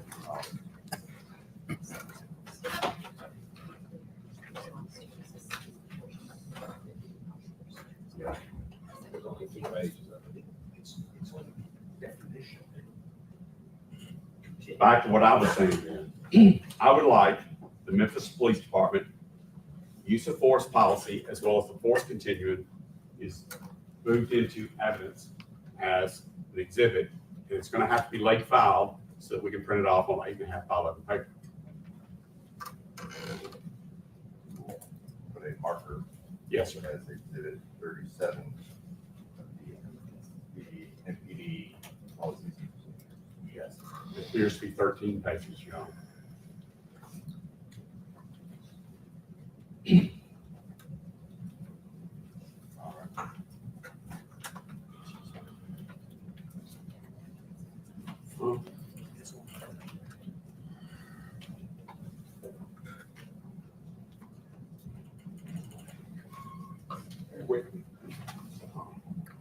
I'm going to go now to a video, and I'm going to hit pause so that we don't accidentally do anything, okay? Have you watched all of the body-worn camera and all of the poll cam videos provided by the state of Tennessee the Department of Justice to us in discovery? I have, yes. And one of those includes the Chris Wilson body worn camera. Does that ring a bell for you? Yes. All right.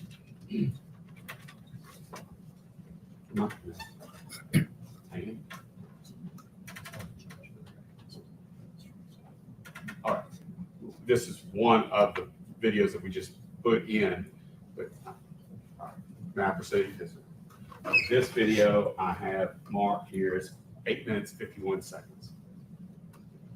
Sir, at times I will stop during this video to ask you a question, okay? Yes.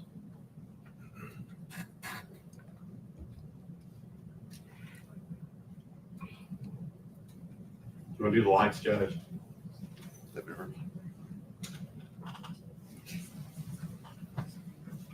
Yeah.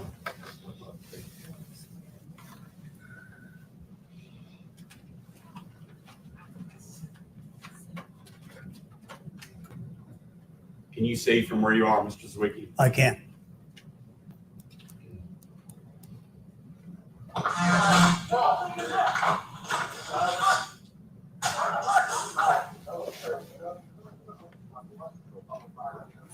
Do you see Justin Smith in that video? I do on the far right-hand side. And Justin Smith, for his tactical bulletproof vest, has 2 reflective strips on his ribcage. Is that right? That's correct. Justin Smith also had white bottom tennis shoes on. Is that right? That's correct. And before this scene depicted, what did Justin Smith have on his head? He had a ball cap on. Like a baseball hat? That's correct. Did he have glasses on before this incident? He had glasses as well, yes. All right, I'm going to hit play.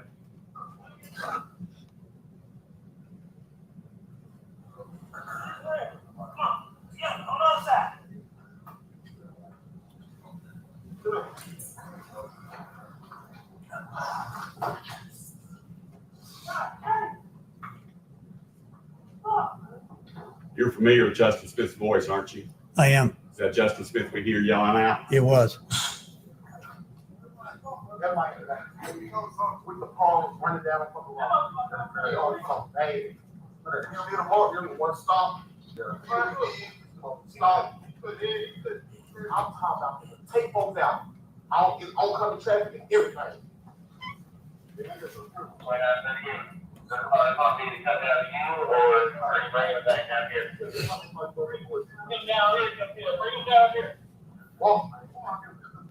Are you familiar with Justin Smith's voice? Yes.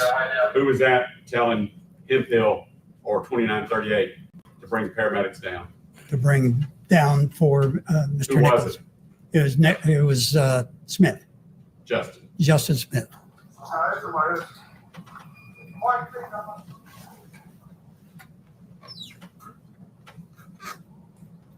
Smith. What's up, man? Good? Yeah.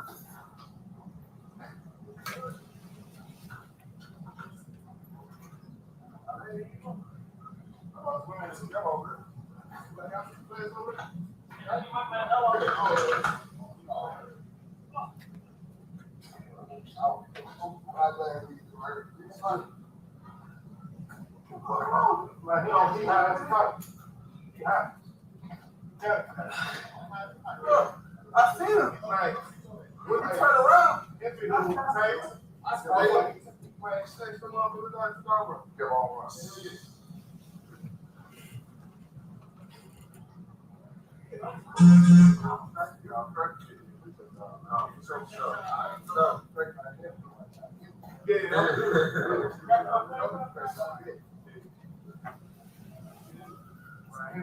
Cut this shit out. Y'all want to bring him down there? Bring him down there. Come on, man. I got sprayed too. Oh, yeah, my shit.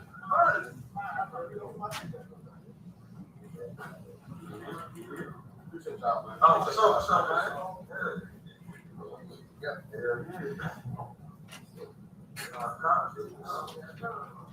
Man, I sit down running down the fucking street, man. Hold on, what y'all feel? Right here. I said, sit on. Well, you said that we went. By the way, just for clarity's sake, I stopped at 20, 40, 39. The person on my right-hand side of the screen, you recognize as who? I believe it's Officer Martin. The one on the right side. Yes? Mr. Haley, All right. could you stand up? Oh, that's Haley. Yes, I'm sorry. All right. And then the bald-headed fella, stocky fella on the left side of the frame, who is that? It looks like Officer Mills.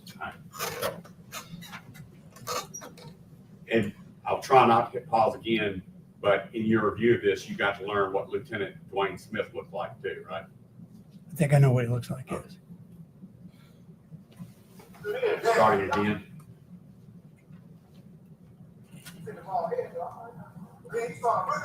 He wiped his face. He wiped his face.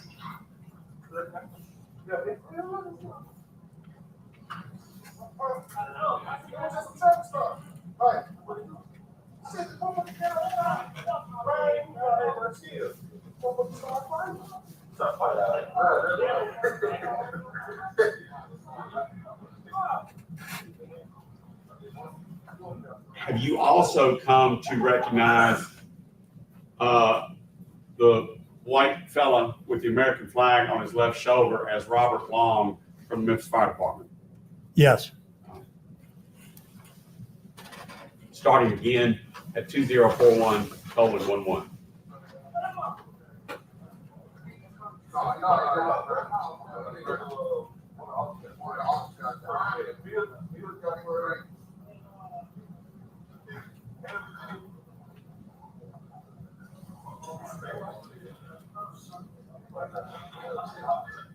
Since we're doing it for everybody else, you see the guy with the beanie on his head, and he's got his left thumb underneath his bulletproof vest. Do you recognize that to be Tadarrius Bean? Yes.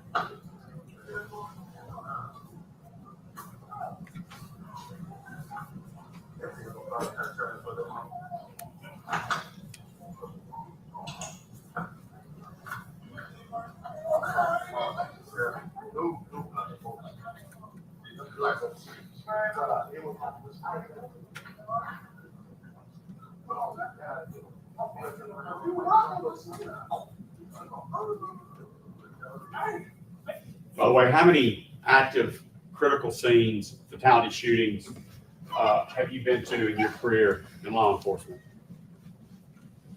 Well, I'd be lying if I told you I knew exactly how many, but quite a few. More than 100? Absolutely. Do you know the term what hot wash means? No? Adrenaline dump? Oh, yes.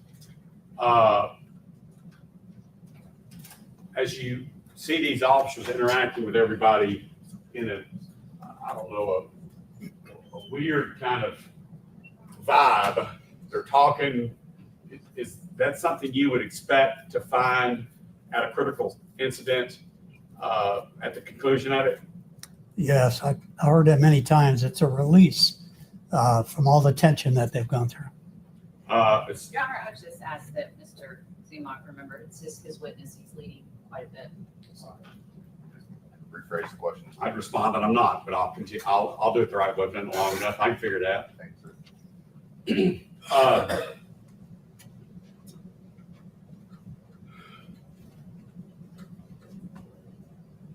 You've seen Mr. Smith in this video, is that right? Yes.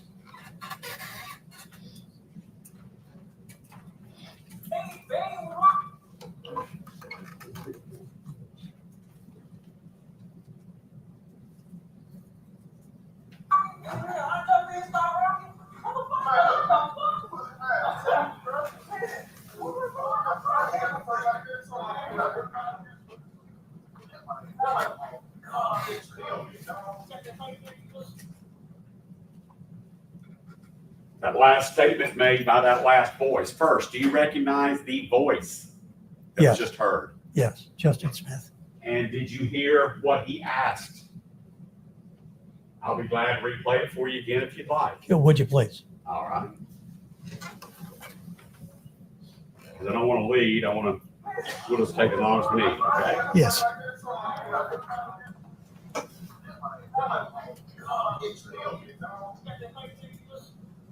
Did you hear that? No, sir, I'm sorry. I can't pick that up. Do you need to move closer? I could try. Did you hear that Mr. Smith asked a question of someone? Yes, I could, but I could not hear his articulation of what he said. All right, I'll move on. Okay.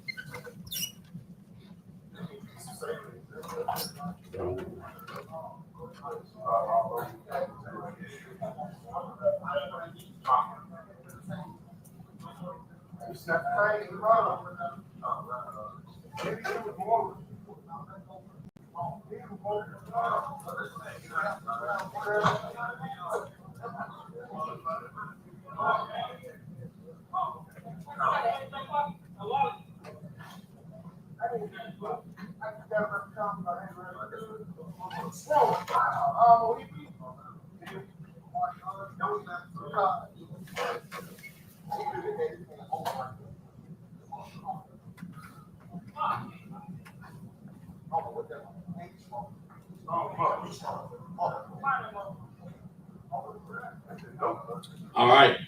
Without leading you, sir, you see a man with a very disheveled looking beanie on his head standing there, second man in from the right margin.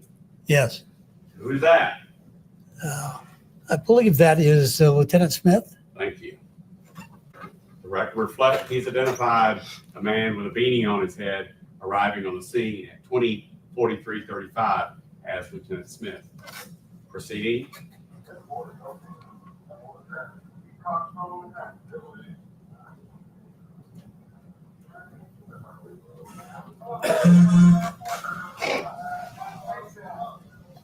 Hello?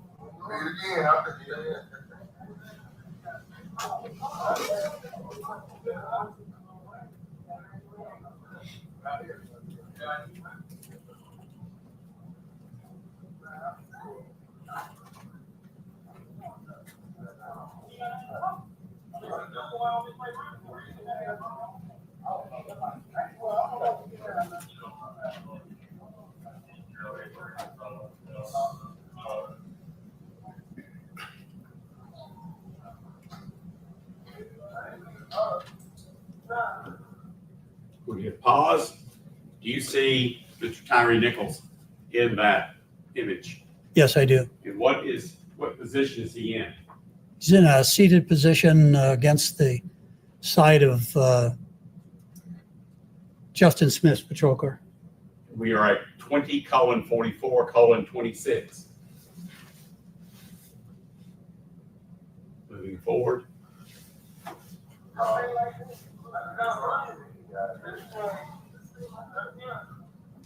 Did you just see Tyre Nichols make a movement? Yes, sir, I did. And you see a black man with a baseball hat on, and you see the white man you had earlier identified as Robert Long of the Memphis Fire Department. Is that right? Yes. As Mr. Nichols fell over to his right, did you see the medical providers attempt to catch him? No. You want to watch it again? No, I can answer the question. Well, I want to watch it.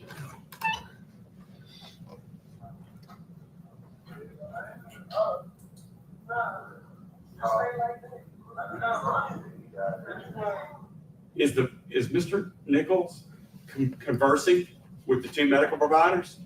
Doesn't sound like it.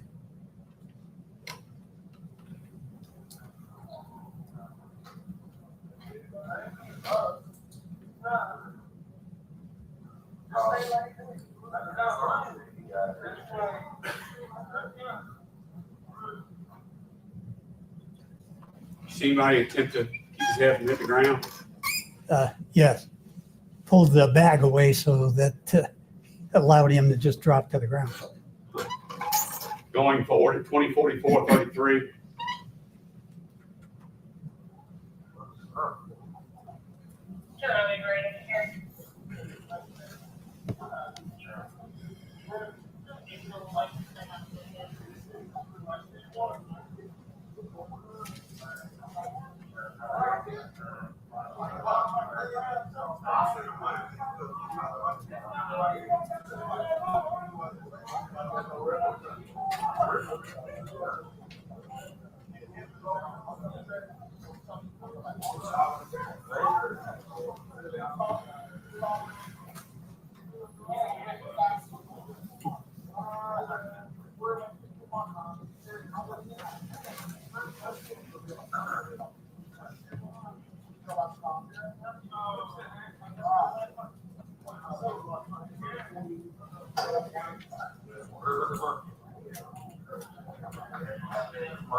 Were you able to capture or see with your eyes the suspect just a moment ago? Yes, Was he still laying on his side? yes, it remained there. What is the recovery or supine position when it comes to emergency medical treatment?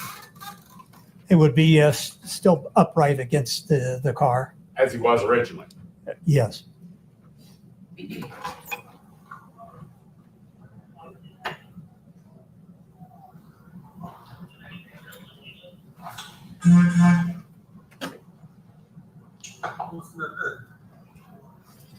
You see Mr. Nichols there in that?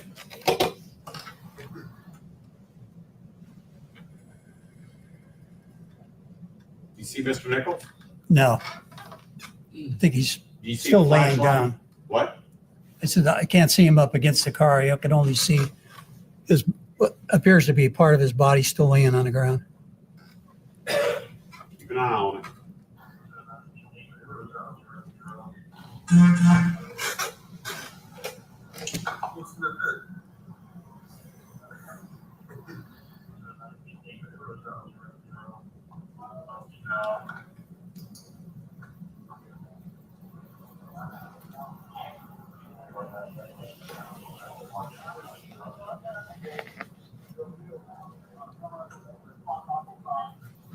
Bear with me.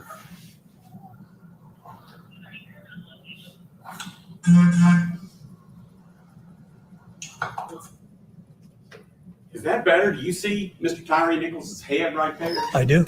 Where is it? It's still on the ground right next to the bag that was pulled out from beneath That was his at head.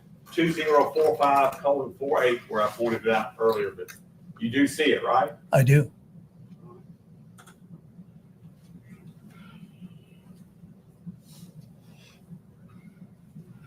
Move on. I have played it through the Wilson body cam through 20:45:48.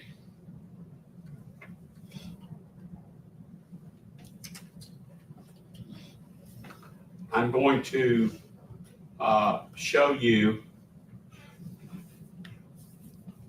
but before I show you, I want to ask you, I know you've already said it, but out of an abundance of caution, did you review all body-worn cameras involved in this investigation?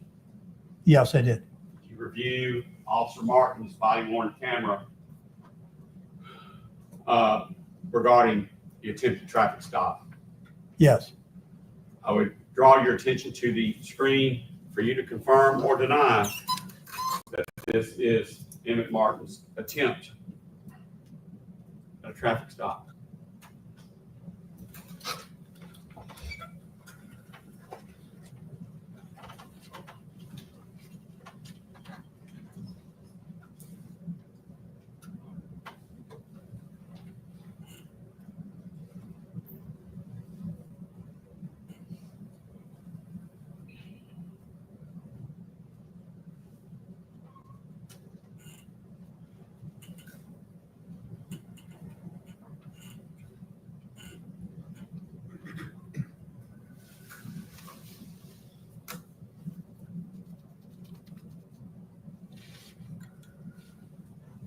All right, I have stopped the Axon body cam counter at 20:22:25. In the bottom left-hand corner toolbar, it shows 42 seconds from its beginning.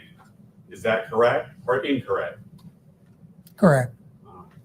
So if you will you monitor the best you can the length of time Emmitt Martin had his blue lights on?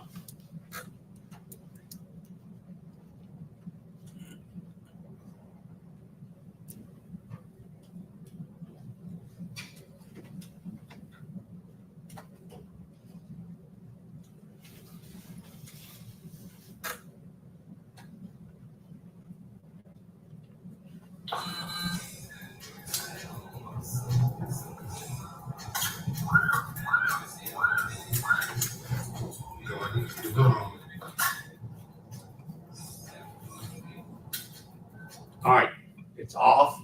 It appears the blue lights are off. Correct or incorrect? They're off, yes. And what I see on the screen is the Axon body camera counter of 20:22:56. And in the bottom left or bottom toolbar, it shows 1 minute and 14 seconds have elapsed.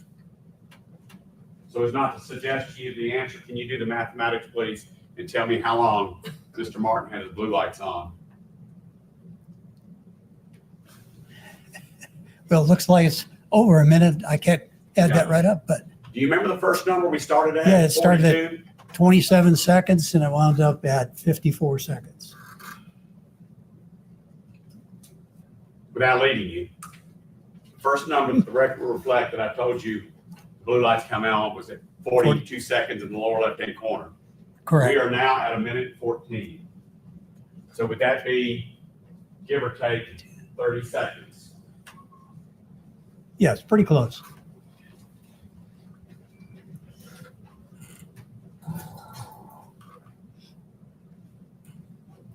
Continuing on.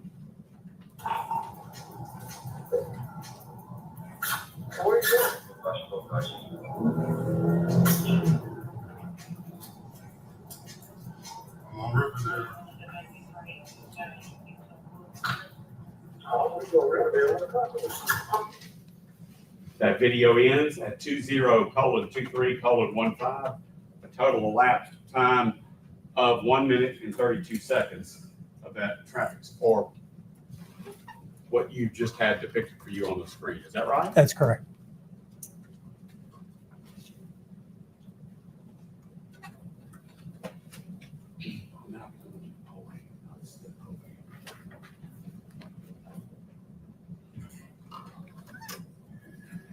By the way, Judge, that what we just saw is part of that collective exhibit, but had not been shown prior to today. Is that right? All right, sir.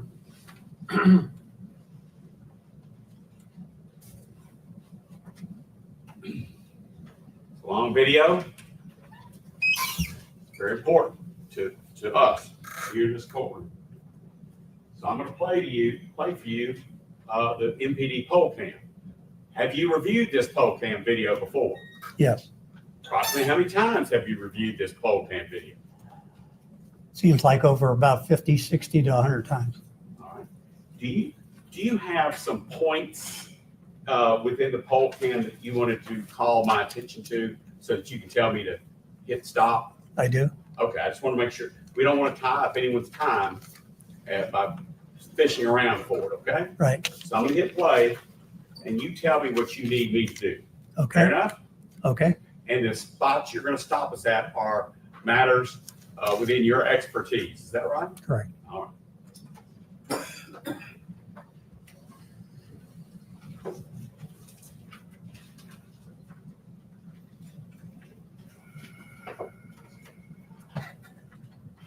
Mr. Zuma, if I could just have you pause the video. Oh, yes, sir.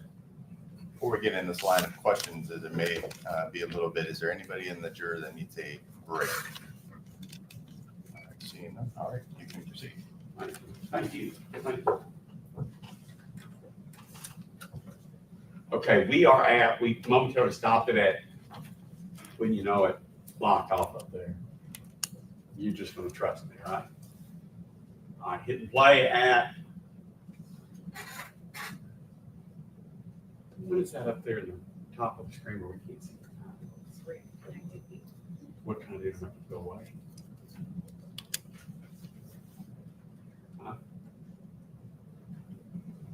Judge, the problem is, for some reason, it's probably my fault, but there's something that says connected to Elmo cast, and we probably need to get that off so that we can see the, huh?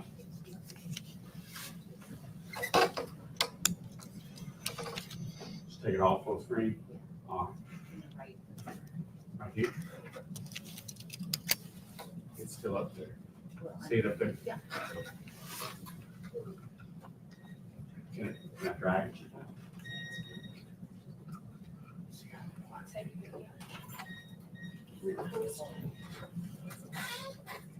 Because it might be important now to be able to read the time.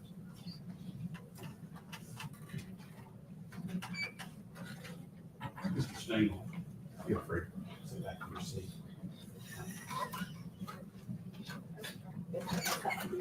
That's great. I appreciate it. Thank you, Ms. Tanisha. All right. What? That you can minimize for the time. If we want to go off this version, because earlier when I was on this version, somebody said big screen it. So I'm, all right. We are at 203235.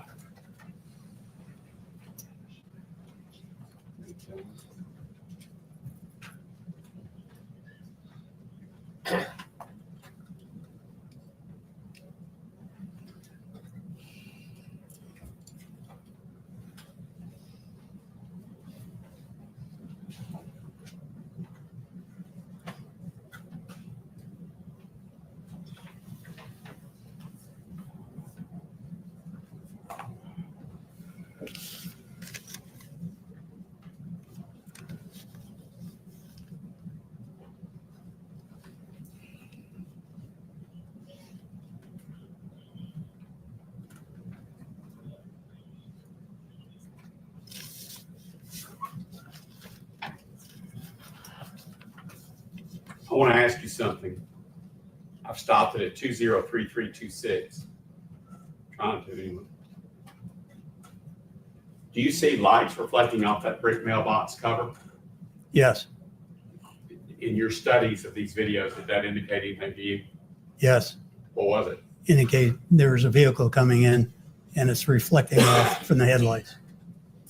Based upon the, what I'm gonna call the wristwatch time of 20:33:31, that's 8:33 p.m. and 31 seconds. Is that right? Yes, Based upon timelines that we know from first traffic stop, the 6705 pole cam, and when the call went out from Mills chasing the suspect. Is it safe to say that the confrontation with Tyre Nichols is actually going on right now outside this screen? yes, And so that the jury understands how it is that this camera is moving around. Where is this camera controlled from? that particular camera is controlled from a pole mounted up in the sky. And it is not a fixed position. It is what I mentioned earlier, a pan and tilt. It can move, but this particular view is off to the left and it will be cycled. You To the right. misunderstood my question. Who Maybe I panned did. it? I said you misunderstood my question. Yes, sir. Who panned it and who tilted it? It would be somebody in the control center Back at headquarters. at headquarters, That's what I was trying. not at the scene. Yes. All right, hit the play at 203331.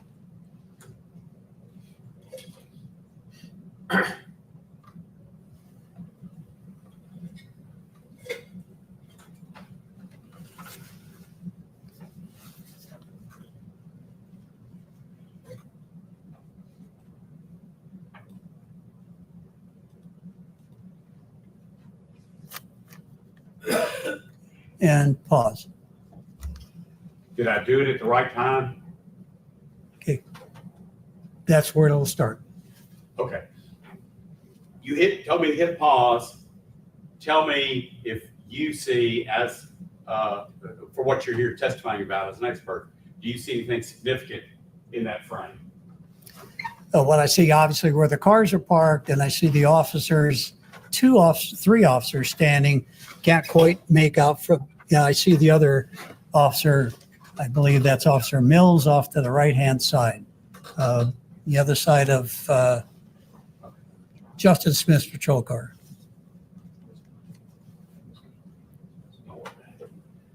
I'm going to do it the old-fashioned way. You see that car pointing left and right? Yes, sir. Is that the car that the headlight reflections were on the mailbox? I believe it was, yes. You can see the car is pointing the different direction toward that Mercedes camper. Yes, Whose car is that? Justin Smith. All right. Next, see the fella that's standing like this, kind of split-legged with his back to the camera? Yes, sir. Do you recognize that person? Officer Martin. Okay. Now, do you see the fella just up and to the left from Emmitt Martin that has tennis shoes on? Yes, that's Justin Smith. You see the fella on the ground. We know who that is. And the fella standing just behind the fella on the ground. Who is that? That's Officer Bean. All right. Then you see a bald-headed fella far to the right behind Emmitt Martin's car. Do you see that person? Yes, And who is that? Officer Mills. All right. So right now, just for the record, what officers are on the scene at 203348? Run through them again. Officer Martin, Officer Mills, Officer Bean, and Officer Smith. And of course, the suspect. And Mr. Nichols, yes. Hitting play at 203348, and I believe you've told me to stop it at 3405. Is that right? That's correct. All right, we'll do my best.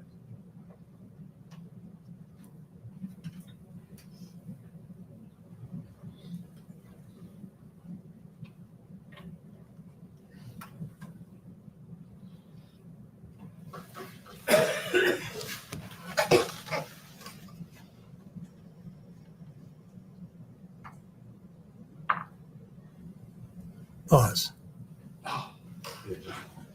Very good. What of significance is in that scene for your testimony today? What was significant to me is I was able to see two officers depart from the scene. One would be Officer Mills on the right-hand side, and then Officer Martin going towards his vehicle, which you'll see at the driver's side right front fender or left front fender. And you have two officers that are still bending over Mr. Nichols. One is Officer Smith, the other one's Officer Bean. And then during that time frame that eclipsed, Officer Smith stood up, put his head up in the air, walked away from Mr. Nichols while Mr. Bean was still watching Mr. Nichols on the ground, and looked up in the direction of that particular stop sign, street sign, and remained there for a short period of time, went back to the position next to Officer Bean and actually placed his hands, paused for a minute, and then bent right back over to Mr. Nichols and began to try to do something to control him. To control who? Mr. Nichols. In that image that you had me stop on, are Mr. Nichols' hands secured? No, they're not. Is Mr. Nichols bladed on one hip? Yes, he's on one side of his body, which would be the right side at this point. And is there any significance of a suspect blading his body? If so, what is that significance? Yeah, it is significant to me in terms of, I've seen it before with other suspects trying to control them. It's a position where it could be for an exit to get away from another officer. It's you're positioning your body both for fighting as well as trying to get up off of that ground. And it'll become evident in other video frames of what I'm talking about. All right, I'm going to hit play at 20:34:05, and I believe you want me to stop at 20:34:19. 19, correct.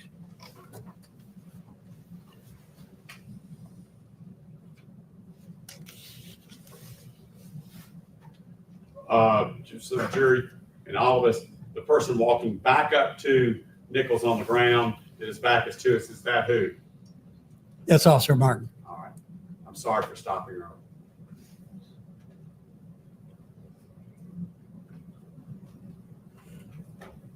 Stopped early again, didn't I? Yes, sir. What did Martin just do? That's okay. We can do that. What did Martin just do? He just did a soccer type kick to his upper part of his body. Can't see exactly where that landed, but in that direction. But my client, Justin Smith, can you see what he was doing while that was going on? Yes, he's still bending over Mr. Nichols at the time that the strike was made. Bending over, doing what? Well, I can't tell exactly what his hands are doing, but he's trying to control Mr. Nichols on the ground with his hands. Hitting play at 34-14. All right, stop. Went too far? That's fine. Okay. What is significant of where you had me stop? In addition to that, what you saw is the movement from Mr. Nichols. He went from his right side back to his back side, and then he'll flip over again over to his right side. And then you saw the positioning of Officer Martin. To me, that's pretty important because I watched him throughout this entire set of frames, is what he was doing and how he was moving as the officers were trying to control him. Him meaning Mr. Nichols. Based upon your expert analysis of video imaging, police tactics, Justin Smith, you see him there? I do. His legs are spread. He's over beyond 90 degrees. Would you agree with that? Yes, I would. Can he see? Is it even possible for him to see Emmitt Martin from that spot? In my opinion, no. All right. Moving on from 2034-21, I think you want me to stop at 2034-50. Is that right? That's correct.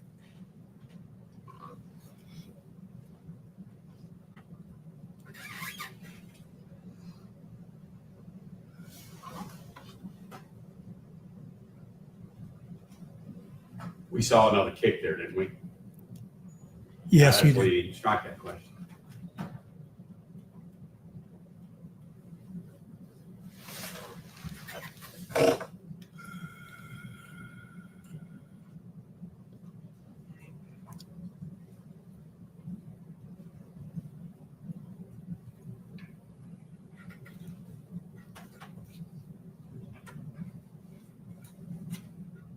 Pause. All right. I did. It's okay. During that last snippet, for lack of a better word, you had me stop at 2034-52. What of significance, in your opinion? Once again, it shows the continual movement by Mr. Nichols on the ground. And he wasn't passive at that point. He was continuing to resist.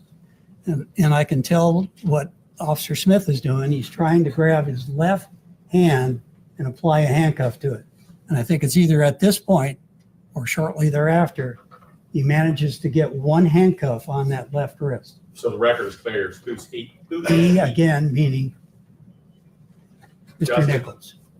And he, meaning Officer Smith. Okay, so again, so the record's clear. What police officer's got the handcuff trying to get it on Mr. Nichols' left arm? Justin Smith. All right, and do we see that in this image? We do. I see it, yes. All right, I'm gonna hit play at 34:52, and I think you want me to stop at 35:19. Is that right? That's correct, sir.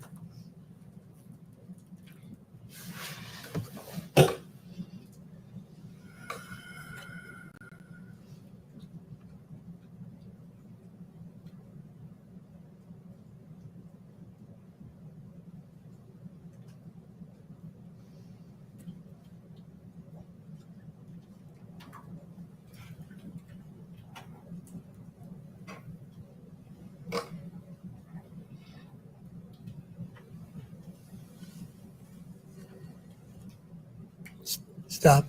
All right, stop. During that snippet from 20:35:05 there-ish to 20:35:19, what did you see of significance from the standpoint of your expert? without having to go frame by frame for you to see it, what I saw was Mr. Nichols position his body off the right-hand side and start to move his lower part of his legs, his left leg.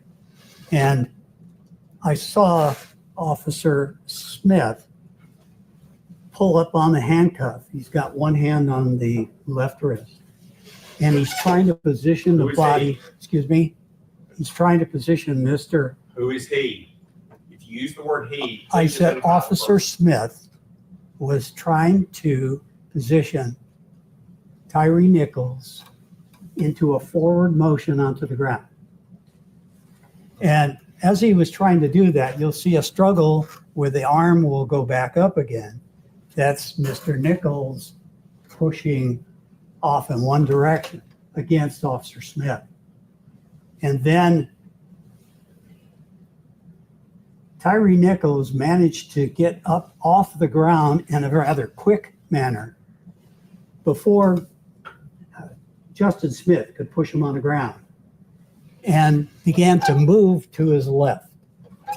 And Move to who's left? move to his left. Who's his? Who is his? Still talking about Tyre Nichols moving towards his left. Okay. You can also see the position of Justin Smith's left foot going off to the left-hand side. And they follow Mr. Nichols, they meaning the other officers, which would be Officer Martin and Officer Mills, around into a counterclockwise position. And you'll see, if we were to go back and play that over again, you'll see Officer Bean grabbing a hold of Mr. Nichols and pulling him backwards as Justin Smith is trying to grab both of his hands now up front and pulling him in another direction. So in essence, he basically made a circle and was being pulled back, right back towards the position where he was initially on the ground. And then you can see Officer Martin circle around the patrol car. And I use the term almost stalking him, because he initially was on the ground earlier in the frames that you saw. You could tell Officer Martin was circling, trying to get in and do something to Mr. Nichols, whether he was trying to grab him or whatnot. Can't tell through the video. But finally, when he reached around the other side, meaning Martin, Officer Smith was positioned with a left hand, while Officer Bean had Mr. Nichols' middle section. That's when Officer Martin struck Mr. Nichols in the head or in the facial region. And then Mr. Nichols was directed by Officer Smith and Officer Bean off to the side as Mr. Nichols was starting to walk away. And then you'll see Justin Smith bracing his leg on the ground to stop Mr. Nichols, and that's when the tape ended. All right. It has been argued, you've been here in court as an expert, it has been argued that Justin Smith was somehow holding Tyre Nichols' arm to his side to permit Emmitt Martin to do what he did. You've heard that testimony or heard that argument, correct? I did. Based upon your expert analysis of this video and the actions of Justin Smith, is that true? No, it's not true. By the way, you see the two stripes, reflective stripes on Justin, his bulletproof vest? Yes, I do see him now. All right, you see the two reflective stripes? I do. What? I do, yes. And you also see Justin's left leg, left foot, is that right? That's correct. Does the positioning of Justin's rib cage and Justin's positioning of his left leg have any significance to you? Yes, I believe he's being pulled forward By who? by Mr. Nichols. Was that the last snippet you wanted me to stop? Yes, it was, sir. Now, as part of your expertise or your in evaluating these cases, do you direct, oversee, and have prepared animations for demonstrating to juries what was going on with specificity? Yes, I have. And in order to lay the groundwork, lay the foundation, did you do that in this case? I did. And could you please describe for the jury and for the judge, what is that process of taking what we've seen video-wise and turning it into specific animation? Yes. What we try to do in those animations is take the original footage, such as the poll cam footage that we just watched, and take it by frame and superimpose it over an animated figure, and then rotate that figure in the same direction that the officer was moving into. So it's not just the made-up figure without a baseline. The actual figure that we're inserting over the image is taken off of a frame of the body, either a body camera or off of the poll cam. So if we see a pink or a blue figure that we haven't seen before, are those figures overlaid over the actual images on the video? One on top of the other, yes, sir. We drop on a commission unlike to play. Would it be helpful for you to watch what you had prepared to explain your positions to the jury? Before we do, is the state seeing this? No, you're. Okay, I don't want to argue with her. I want to go back and look for an email that I sent, but I'll be glad to take a break and show it to her. How's that? And that's going to be fine. Ladies and gentlemen, your lunch has arrived or is about to arrive. So we're going to, before we get into this next line of question, we're going to go ahead and excuse you all for your lunch. We'll just go ahead and let the jury step out. Oh, thank you, Your Honor.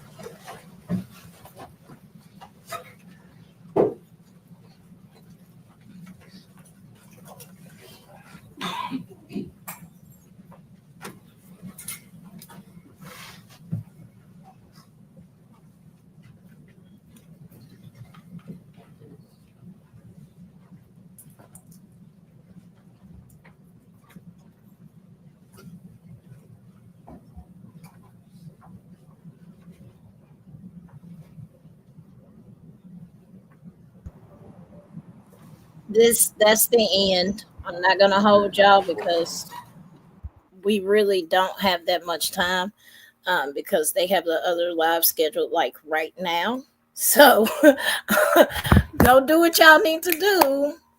I'm gonna end this one, come back for part 2, like I've been doing, just to keep it like that, how I've been doing it in one stream and just gone to the next one. Sorry about that today. I did not expect Friday to be the date everybody and their mama want to call me and ask me for something or need something. But that's how it go in the trucking industry sometimes. So it was. And I'm gonna have to go back through some of this testimony because, like I said, I've had so many folks call me today from work. It's fucking ridiculous. First, my boss, then 2 other people asking for help, and I'm like, I don't know. I can't fucking help you. I don't fucking know. I don't know. One of them thought they knew better. No, you don't. No, we gotta have that. Oh, yeah. So you miss me with that one. Sit your ass down. We gotta have it. So, but y'all go do what y'all need to do. I'm finna go ahead and I'm gonna go ahead and create the other live, because I did see that ABC had it scheduled for 12:42 to be exact. Now y'all know, with that being said, y'all know they never run on time. So, and like I said, I'm gonna have to go back through some of it today or tomorrow when I get a chance. Then I'm dealing with my dad's radiator shit. bother me about that. And I'm like, why the fuck didn't you call the person I told you to go to? So, but I will see y'all in a few. Go take care of yourself. Go handle what you need to handle. And we'll be back for part 2. I'll see y'all later. Thank you.